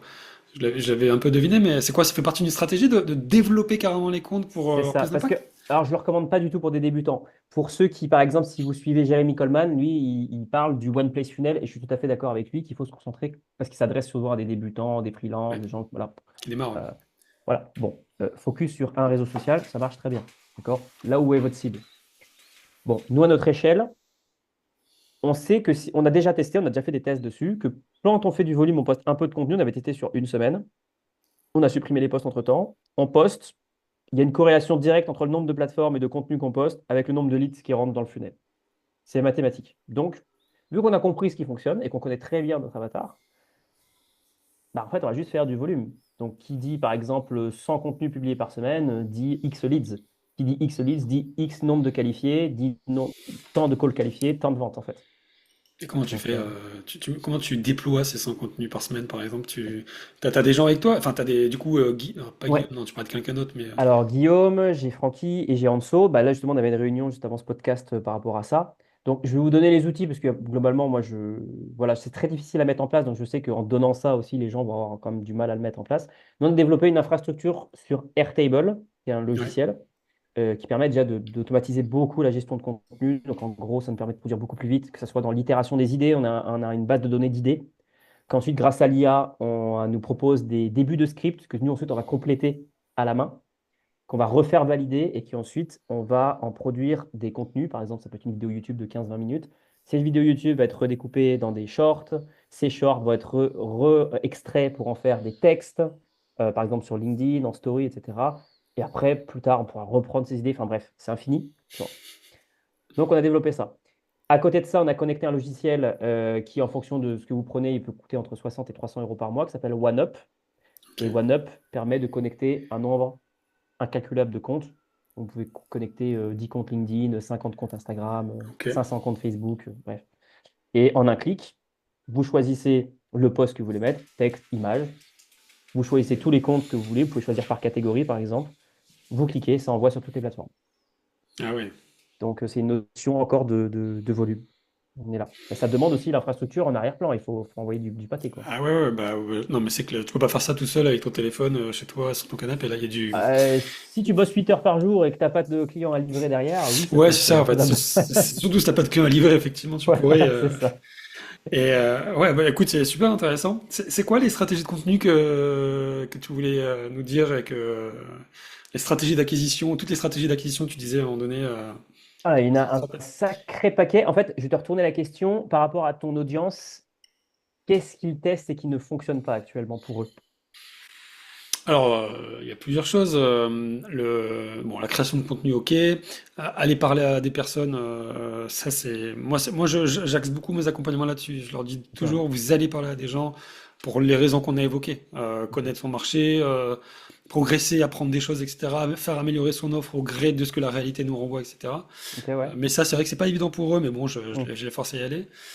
Après, bah, il y a le côté masterclass, il y a le côté faire une newsletter, il y a le côté créer un podcast aussi. Il y en a qui se lancent dans mon accompagnement. Il y a le côté créer un lead magnet avec un tunnel de vente automatisé.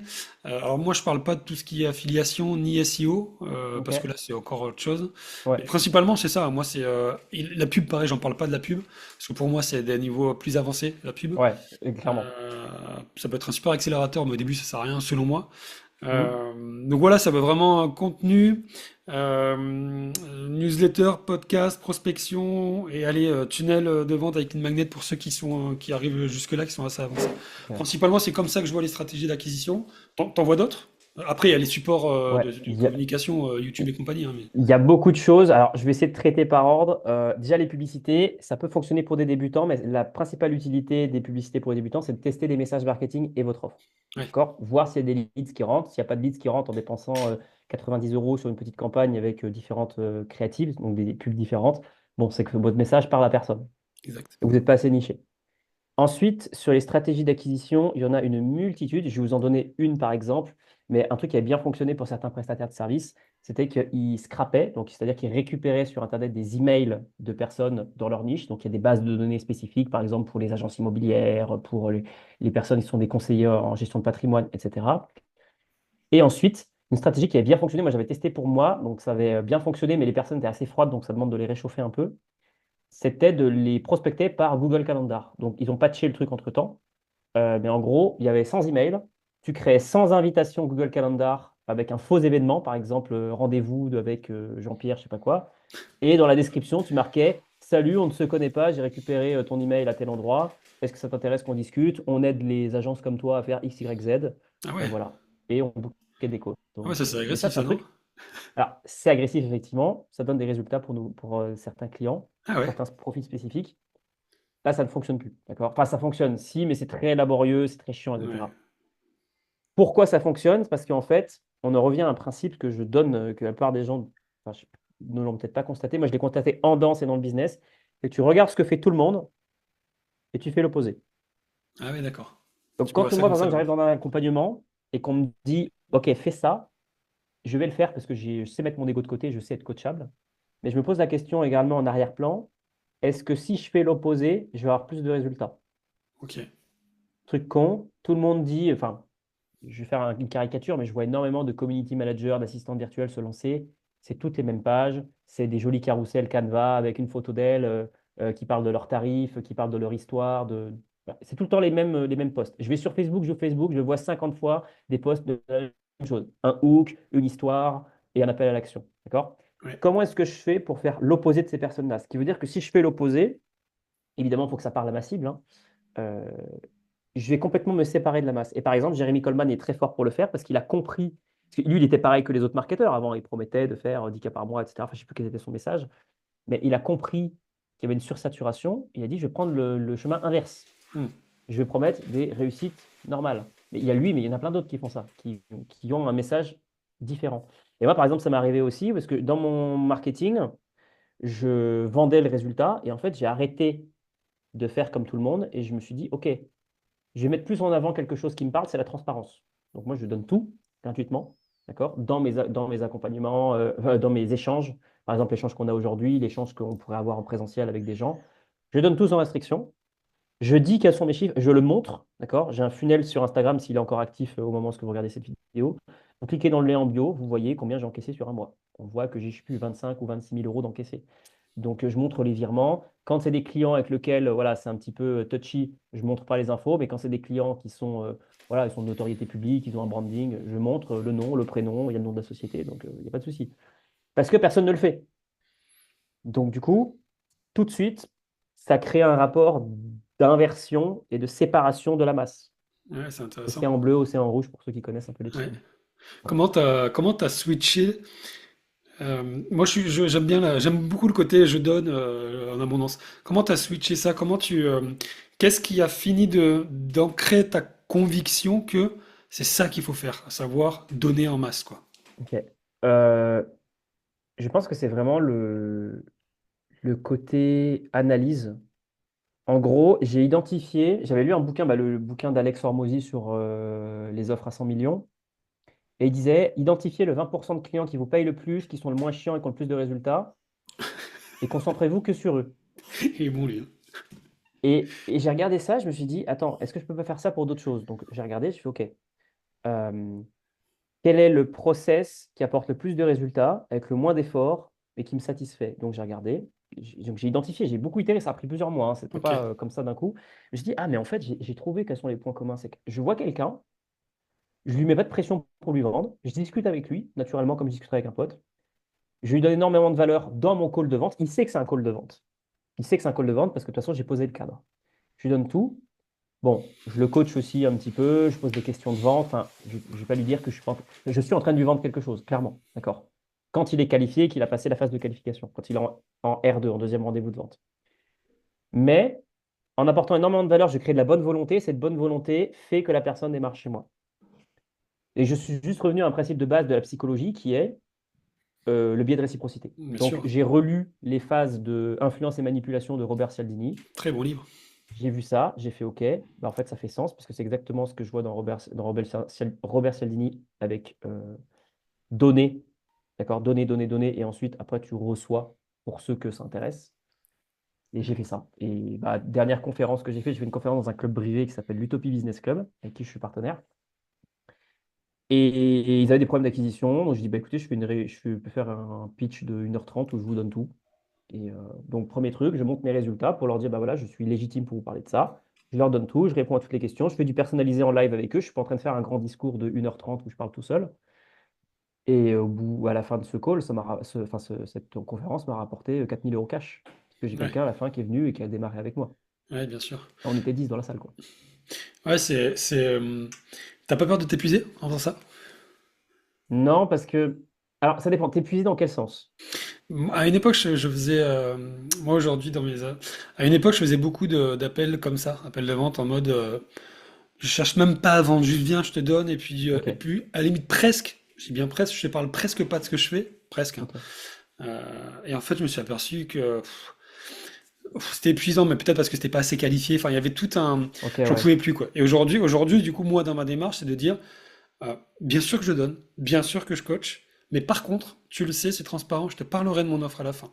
Et je t'en parlerai et je te demanderai ce que tu en penses. Ok. Mais vraiment, pas dans une logique de vendre ou dans une logique Mhm. d'avoir peur de perdre le client, c'est pas ça. C'est plus dans une logique de justement d'éviter le côté donner comme ça et puis en Gratteur de fait gratuit, ouais. ouais tu vois mais peut-être parce que j'avais pas la bonne je pense que peut-être que s'il faut aujourd'hui si je le refais tu vois parce qu'il y a aussi le côté de processus vivant tu sais on Ouais. progresse on avance et peut-être qu'à un moment donné ce qui n'a pas marché va marcher peut-être plus tard. Ah, en fait, pour bien reclarifier pour les auditeurs, je fais pas un call où je donne tout gratuit, dans le sens, c'est vraiment un call où je te donne tout et c'est tout. C'est-à-dire que je suis quelqu'un qui pose quand même un gros cadre. Ouais Par voilà il y a exemple, quand même un cadre ok. bah, je te donne le process en gros. R1, rendez-vous, je qualifie la personne, je pose des questions sur ses finances, je suis très direct dessus, je perds pas mon temps avec des personnes qui n'ont pas les finances et qui ne sont pas qualifiées. Donc globalement, ok, tu as combien en trésorerie sur ton compte bancaire, es prêt à investir combien, est-ce que tu as déjà investi ce montant, si, je te promets, si on a de plus grande chance de faire des résultats, est-ce que tu es prêt à investir plus. Qu'est-ce qui ferait que tu investirais moins? Toutes ces questions-là, d'accord? Après, je clarifie le décisionnaire, enfin, je pré-démonte toutes les objections. Ensuite, je qualifie donc l'objectif, les besoins, pourquoi moi, pourquoi pas un autre, bref. Donc là, on est vraiment dans un process de qualification et de pré-démontage d'objections. Dès que cette personne a validé ces étapes-là, d'accord, soit je rebook un deuxième call, soit je fais tout en un seul call, et à ce moment-là, là, je lui apporte de la valeur parce que je fais ce qu'on appelle un audit. Et dans cet audit, je ne passe pas 1h30 à discuter avec elle. Ça Hmm, dure 15-20 minutes. ouais. Mais dans ces 15-20 minutes, je suis extrêmement précis par rapport à ces situations par rapport à ses chiffres, parce qu'on rentre ses chiffres dans son business, on regarde, je dis, bah, tu vois, là, par exemple, là, tu n'as pas testé assez de publicité. Là, ton coût par clic, il est bien trop élevé parce que justement, là, je pense que tu t'adresses mal à ton marché. Voilà. Je lui donne quand même de la valeur. Ok je comprends mieux il Et y a le cadre après, quoi. il y a un cadre. Il y a un cadre et surtout, au bout d'un moment, si je sens que la personne, je peux l'aider, qu'elle est satisfaite de cet échange et qu'elle veut aller plus loin, donc je lui pose la question de but en blanc. Je lui dis, écoute, est-ce que dans ce call, tu ressens que je suis la personne qui pourrait t'amener à ton résultat désiré? Oui, non, ok, parfait. Est-ce que ça te ferait plaisir que je te partagerai les offres qu'on a pour aider des personnes comme toi à faire X, Y, Z? Oui, donc la personne m'a validé, oui, qu'elle a Hmm, besoin et hmm. qu'elle veut. Donc là, je peux lui faire le pitch. Donc je pose quand même du cadre. Là, par contre, où je vais tout donner sans restriction, c'est dans mes échanges en présentiel, en networking, sur YouTube, en discussion en DM. Évidemment, donc c'est beaucoup de marketing aussi qui doit jouer en amont. Ouais bien sûr ouais. C'est quoi qui marche le mieux pour toi aujourd'hui en marketing? Alors, juste pour clarifier, je ne suis pas le meilleur en marketing parce que c'est Guillaume qui s'en occupe chez moi. Hmm, Donc, je pense qu'il faut être très connecté à ce qu'il y a sur le marché. Donc, vous pouvez regarder, il y a les 5 niveaux de conscience des prospects de Jen Schwartz, mais il y a aussi un tableau qui est un peu moins connu de lui. C'est les 5, oui, c'est bien ça, les 5 niveaux de sophistication du marché. Et là, on est à peu près à l'étape 4. L'étape 4, c'est que bah, tout le monde a vu des offres sur faire 10K par mois, etc. Donc, il faut se concentrer sur plus se nicher, plus personnaliser et apporter une expérience différente. Nous, par exemple, on a remarqué, parce qu'on a été consommateur aussi, tu vas chez des boîtes comme Alec Henry, tout ça, bon, bah, généralement, le personnalisé se fait avec les grosses boîtes. D'accord? Le mec fait 10 millions, t'inquiète pas qu'Alec Henry va être là pour t'aider. Tu fais 10K par mois, tu vas être avec ce qu'on appelle un account manager. C'est quelqu'un qui va te superviser, qui est un coach, mais qui c'est pas Alec Henry, en fait. Tu vois. Mathis Clouet, c'est pareil. Mathis Clouet, quand on close, on se dit ah, trop bien, je vais te coacher par Mathis Clouet, il y a des coachings de groupe et tout. Bon, bah oui, c'est des coachings de groupe. Tu as un account manager, quelqu'un qui va te superviser, mais tu n'as pas Mathis Clouet avec toi. Donc, quand tu comprends ça, tu peux faire l'opposé, qui est de faire de l'ultra personnalisé. D'accord. Donc, moi, par exemple, mes clients, je suis hyper présent pour eux. Ça ne veut pas dire que je fais 10 heures de call avec eux chaque jour. D'accord? Mais je prends 1 à 2 calls par semaine avec chaque client, parfois 3 si c'est nécessaire. On a des phases de build, ce qu'on appelle, où par exemple, pendant 3 semaines, on est tout le temps, tout le temps, tout le temps avec le client. Et après, c'est que du suivi. Donc, l'hyper-proximité, c'est notre manière pour nous de se vendre différemment en marketing. hmm, D'accord? je te rejoins. C'est ça. Et après, bah, on en revient au même principe, c'est qu'est-ce qui fonctionne le mieux en ce moment? Bah, il y a beaucoup les challenges, tout ça, qui fonctionnent, ça c'est sûr. Mais c'est très épuisant, Hmm. très, très, très épuisant. Donc, moi, je ne le recommanderais pas. Ce que je recommande, c'est vraiment les basiques, hein, les basiques intemporels. Connaître sa cible, Et lui parler. lui faire du contenu, lui parler, lui apporter de la valeur pour créer de la confiance La et réciprocité aussi. la réciprocité, je cherche le mot, et gérer les objections et lui vendre quelque chose et lui Hmm. livrer un excellent service. C'est tout. À quel point tu considères que le service doit être, l'offre, le service, le produit doit être absolument enfin, doit être le meilleur du marché pour que. Enfin, tu vois, quelle est l'importance du produit dans l'acquisition? Je sais Ah pas bah si tu alors la comprends réponse ma. extrêmement facile, justement, parce que j'allais rebondir avec le marketing. Votre meilleur marketing, c'est vos résultats clients, donc votre produit doit être le numéro un. Il y Ouais. a des gens qui vont vous dire la vente, la vente, la vente. Oui, moi je dis aussi beaucoup que la vente, c'est absolument essentiel, ça doit être une priorité absolue, qu'il faut savoir vendre, que c'est la compétence la plus qui vous protégera toujours contre l'inflation si vous savez vendre. Mais on oublie qu'il y a aussi la livraison client, donc un produit excellent. Et je pense que moi, ce qui me fait péter un câble, c'est quand je vois des coachings, parce que ma sœur a pris un coaching, là, par exemple, avec une pseudo-coach, j'ai vu la qualité d'accompagnement, j'ai fait, waouh, c'est quelqu'un, en fait, qui te vend quelque chose qu'il n'a jamais fait, ou qu'il a très peu fait. On parle tous d'offres irrésistibles, Ouais. d'accord? Je supporte plus ce terme, parce que la plupart des gens ne savent pas construire une offre irrésistible, et je vais vous donner l'exemple, d'accord, d'une offre Vas-y. irrésistible. Super intéressant. L'offre irrésistible, c'est comment je peux résoudre toutes les micro-tâches à la con qui empêchent mon client d'avancer avec le moins d'efforts possible. Bon, c'est ce qui est marqué dans le livre d'Alex Hormozy, globalement. Mais prenons le cas d'un coach sportif, d'accord? Parce que moi, je me fais coacher en plus sportivement en ce moment. Donc, le coach sportif, c'est le mec, l'offre parfaite. Le mec, il vient à 6 heures chez toi pour te bouger le cul et te sortir de ton lit, d'accord? Il t'a préparé tout ton plan alimentaire, il a fait tes courses, ou du moins, il est passé par un service qui t'a livré, qui te livre tes courses à 15 heures chez toi. T'as pas besoin de réfléchir à ce que tu vas manger, à préparer tes plats, à quel exercice tu dois faire. Tout est préparé pour toi. Tu as juste à aller à la salle et il est à côté de toi et il te dit vas-y, bouge-toi le cul, fais tes répétitions et tout. D'accord. Et tu passes en mode pilote automatique. Ça, c'est une offre exceptionnelle. C'est une offre irrésistible parce que toutes les micro-obstacles qui t'empêchent de passer à l'action sont déjà prévus pour toi en amont. Évidemment, pour ce type d'offre-là, tu ne vas pas payer 2000 euros. Hein. Tu Hmm. vas payer 15K au moins. Donc, bon, comment est-ce que toi, à ton échelle, tu peux faire une offre irrésistible? Ce ne sera pas la meilleure du marché, mais ça sera une offre très intéressante. Par exemple, un truc con, euh, nous, un truc qui rend irrésistible aussi notre offre, c'est que, par exemple, Cédric, tu as des calls de vente. Est-ce que toi, est-ce que tu as déjà eu un coach, toi, qui est dans tes oreillettes pendant que tu coaches, pendant que tu closes, je veux dire? Non. Bah, nous, c'est ce qu'on fait. Les Ok. 3 à 5 premiers calls de nos clients, quand ils sont bloqués à un certain chiffre d'affaires, qui sont trop débutants, d'accord? Enfin, trop débutants. Ce pas des débutants, mais ils ont un problème sur la vente, d'accord? 3 à 5 premiers calls, c'est soit Guillaume, c'est moi qui est présent dans son appel de vente. Donc, il est sur Google Meet, il me partage son écran, donc avec le son. Moi, je suis connecté sur un autre Google Meet avec lui, j'écoute son call et je lui dis en live, OK, là, pose une question là. Tiens, dis-lui ça. Tiens, la Ah ouais. creuse l'objection là, tu vois. Et généralement, c'est comme ça qu'ils font un retour sur investissement très rapidement. Le mec vendu à étiquette, il a payé par exemple 5 000 euros chez nous. Bon, bah, il fait deux ventes à 2 500 et c'est bon, tu vois, il est à zéro entre ce qu'il a ressorti et ce qu'il a gagné. Donc ça, c'est irrésistible parce que le client est accompagné, très peu de personnes le font, et il a juste à suivre ce qu'on lui dit dans l'appel. Hmm. Ouais, c'est Product first, comme disent les Américains. Vraiment product first, ouais. le produit trop Ouais. important. Moi, j'ai longtemps eu la croyance. Je me suis longtemps dit l'acquisition, c'était la base, et en fait, jusqu'au jour où je me suis dit, attends, il faut que Produit. obsession produit, quoi. Obsession produit. Satisfaction client, quoi. Et pour vous dire, hier, samedi soir, j'ai fait un anniversaire avec un pote. Je suis rentré tard. Je n'ai pas beaucoup dormi. Dimanche, de 14 heures à 19 heures, c'était le produit. J'ai fait 5 heures. J'ai retourné de nouveaux modules pour notre accompagnement. J'ai créé de nouvelles ressources. Par exemple, on a remarqué que nos clients étaient des quiches en gestion de projet. Vraiment. Et qu'en fait, ils en ont marre de payer Asana, ClickUp, des logiciels qui coûtent entre 300 et 600 balles par mois parce qu'il y a plein de membres sur l'espace. Et ils veulent quelque chose de simple. Et la plupart utilisent Notion. Bon, bah, j'ai créé un template Notion de gestion de projet avec toutes les automatisations et tout. Hmm. Ça m'a pris quelques heures.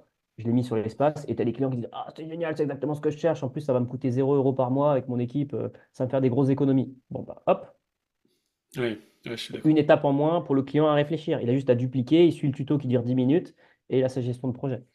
C'est super important, mais ça nécessite de se faire mal, parce que ça veut dire qu'il faut aller parler à ses clients et Tout à avoir des fait. retours qui nous plaisent pas forcément pour améliorer le produit. Ça, c'est pas Et ouais. facile aussi, hein. Ah, bah, moi, prenons un exemple que j'ai partagé là dans une vidéo YouTube. Où j'explique un peu mes leçons 2024. J'ai remboursé 2 clients, d'accord? Ça m'a pas fait plaisir, hein, parce que globalement, j'ai perdu à peu près 4, oh, je sais plus. Faut que je recompte, je crois, plus de 10 000 euros déjà, c'est sûr. J'ai remboursé ces personnes-là, mais le feedback que j'ai eu en retour a été, enfin, la valeur perçue était supérieure à l'argent que j'ai perdu. Ok. Donc ces erreurs que j'ai faites, parce que j'ai fait des erreurs, les clients étaient pas les bons, j'ai onboardé les mauvais clients.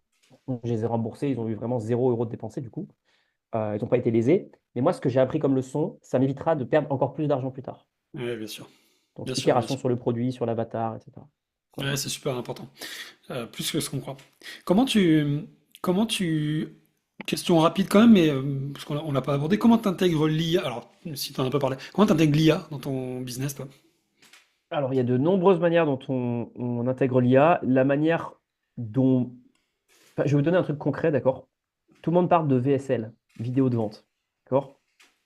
Écrire une VSL, une vidéo de vente, avant, par exemple, je sais pas, vous avez un tunnel, la personne réserve un rendez-vous, elle doit regarder une vidéo pour pouvoir prendre un appel avec vous. C'est très difficile de copyrighter une VSL parce que si vous la déléguez à un copywriter, vous n'êtes pas sûr à 100% qu'il va comprendre votre marché, votre avatar, qu'il comprenne votre offre. Donc, généralement, vous allez vous dire, bah, je vais la faire moi-même, mais vous n'avez pas de compétences en écriture. Et essentiellement, vous allez vous dire, je vais le faire avec ChatGPT, sauf que ChatGPT, 80% du temps, il va vous faire de la merde. Donc, il faut un process déjà très précis. Et nous, on était dans un mastermind aux États-Unis, qui n'était pas très cher. Et j'ai appris quelque chose. Donc, je vais citer le mec, il s'appelle Daniel Fazio, il en a fait un contenu YouTube maintenant. Tu enregistres tes appels de vente. C'est un exemple d'utilisation d'IA très concrète. Tu prends tes appels de vente, tu fais tous les transcripts, tu exportes tous les transcripts, tu les donnes à ChatGPT ou à Claude AI, et tu lui dis, identifie-moi les objections, les questions les plus courantes dans l'ordre dans lequel elles apparaissent chronologiquement dans l'appel. Et tu vas avoir, par exemple, dans les 10 premières minutes, vous avez souvent on ne se connaît pas. Deuxième, vous allez avoir je vais réfléchir. Enfin, bref, tous les trucs. Vous prenez ça, vous en faites une vidéo de vente. Ouais, c'est bien ça. Voilà. En fait, le prospect, ça va répondre à toutes ces questions et toutes ces interrogations. Et vous allez avoir des gens beaucoup plus qualifiés. Vous allez peut-être avoir moins de calls, parce qu'il y a des gens qui vont dire ah, peut-être c'est pas pour moi. Mais les gens seront beaucoup plus persuadés, c'est le terme marketing, persuadés, et ils vont venir avec le bon état d'esprit. Et ce sera beaucoup plus simple de les convertir parce que vous avez déjà fait un travail d'influence qui est positif et qui préfiltre les profils. Un C'est fou exemple tout, d'application de bien. c'est un super exemple, j'avais pas pensé, et c'est fou tout ce qu'on peut faire avec l'IA maintenant, ça, C'est une dinguerie. c'est dingue, ouais. C'est quoi qu'est-ce que tu aimes le plus dans l'entrepreneuriat? C'est très simple. Apprendre et optimiser. Apprendre à optimiser? Apprendre et optimiser. Ouais, ok. C'est tout. Genre, ce qui me fait kiffer. Ce qui me fait kiffer aussi, un point très important, c'est de discuter avec des gens intelligents qui se contentent pas de la médiocrité intellectuelle ambiante. Ouais, C'est ok. très important. C'est des gens qui se remettent en question, qui lisent, qui se forment, qui ont des points de vue intéressants, parfois pas forcément d'accord avec moi d'ailleurs, euh, qui sont intéressants, qui ont des choses intéressantes à dire sur leur vie, sur leur business, sur n'importe quoi. Ça, c'est Hmm. important. Ouais. Et, qu'est-ce que... euh, Putain, j'avais une question qui vient de partir là. Elle était bien en plus, elle était bien cette question. Oui, ça y est, elle revient. Euh, euh, Qu'est-ce que ce serait quoi ton idéal? Et à un moment donné, tu dis c'est bon là, j'arrête. L'idéal, il m'est déjà passé par la tête plusieurs fois, en danse et en entrepreneuriat. Que, par exemple, moi, je me suis dit il n'y a pas longtemps, bah, tiens, je resterai bien là où j'en suis, j'ai pas forcément besoin d'aller plus loin. Bon, après, au bout d'un moment, le temps nous rattrape et nous dit, oh, bah, tiens, finalement, j'ai envie de me faire kiffer d'aller plus loin. Je n'ai pas la réponse à cette question, mais mon idéal, c'est d'être posé au fin fond d'une forêt, Ouais. dans ma grotte, d'accord, dans mon QG, qui est une maison, où est-ce que j'ai mon studio d'enregistrement de podcast, je peux faire venir des entrepreneurs, je peux les loger. Donc oui, on peut avoir la vision un peu en mode villa, luxueux, etc. Mais ça reste quand même un QG, un repère à talent. Ah, Un repère à un talent. incubateur quoi. Un incubateur, exactement, c'est le terme. Euh, je suis pas quelqu'un qui aime les grosses voitures, donc je pense que je roulerai à vélo. D'ailleurs, j'ai même pas le permis pour ceux que ça peut faire rire, parce que j'étais trop broke pour me payer le permis, et maintenant je gagne suffisamment d'argent pour ne pas pour pas prendre la voiture et prendre un taxi, un Uber, un avion, peu importe. Donc, une vision assez simple en fait, c'est juste un lieu intellectuel où est-ce que je peux me poser, où est-ce que je gagne entre... Je suis pas un gros dépensier, c'est ça qui est le pire, même si je gagne beaucoup, beaucoup d'argent. Entre 5 et 15 000 euros de salaire, c'est très, très, très, très, très, très, très, très, très confortable. Globalement, moi, je dépense 1002 par mois, un truc, 1000, 1002, un truc comme ça, parce que je suis vraiment minimaliste, hein. Je prône le minimalisme. Et c'est tout, c'est juste kiffer en fait, être en bonne Mm. santé, avoir des proches en bonne santé, être avec des gens intelligents. Je suis un grand joueur aussi de jeux de société, jeux d'échecs, pas d'échecs, donc jeux vidéo, jeux de société, j'y arrive. Des choses compliquées, jeux stratégie, j'adore, ça me stimule intellectuellement. Donc l'idéal, c'est d'être constamment stimulé intellectuellement et d'être dans un environnement propice à ça. Voilà. Ça se ressent, ça s'entend et ça se ressent, Ouais. cette recherche de stimulation intellectuelle. Qu'est-ce que tu as envie de dire aux jeunes garçons qui étaient introvertis et qui n'avaient pas confiance en lui? Alors, c'est marrant parce que j'ai fait l'exercice avec ma psy à l'époque. Je suis pas psy, Euh, hein. ouais, non, mais c'est rigolo. Euh, Bah, que ça va très bien se passer parce qu'il a toutes les cartes en main pour réussir et qu'il faut juste qu'il se laisse le temps, donc ça va venir avec le temps. C'est aussi simple que ça. Et qu'il se contente pas de la médiocrité et qu'il se pousse à évoluer chaque jour. T'aimerais qu'on Donc, dise quoi de toi quand tu seras plus là? euh, que je sortais tout le temps des conneries, que je faisais rire tout le monde, ça c'est sûr déjà. Parce que c'est déjà le cas plus ou moins. Euh, non, que c'était quelqu'un d'ambitieux qui a pu inspirer des gens autour de lui à avancer aussi, parce que c'est ce qu'on me partage souvent. On me dit, ah bah tiens, tu m'as aidé, tiens, tel truc que tu m'as dit la dernière fois, ça m'a aidé à faire ça.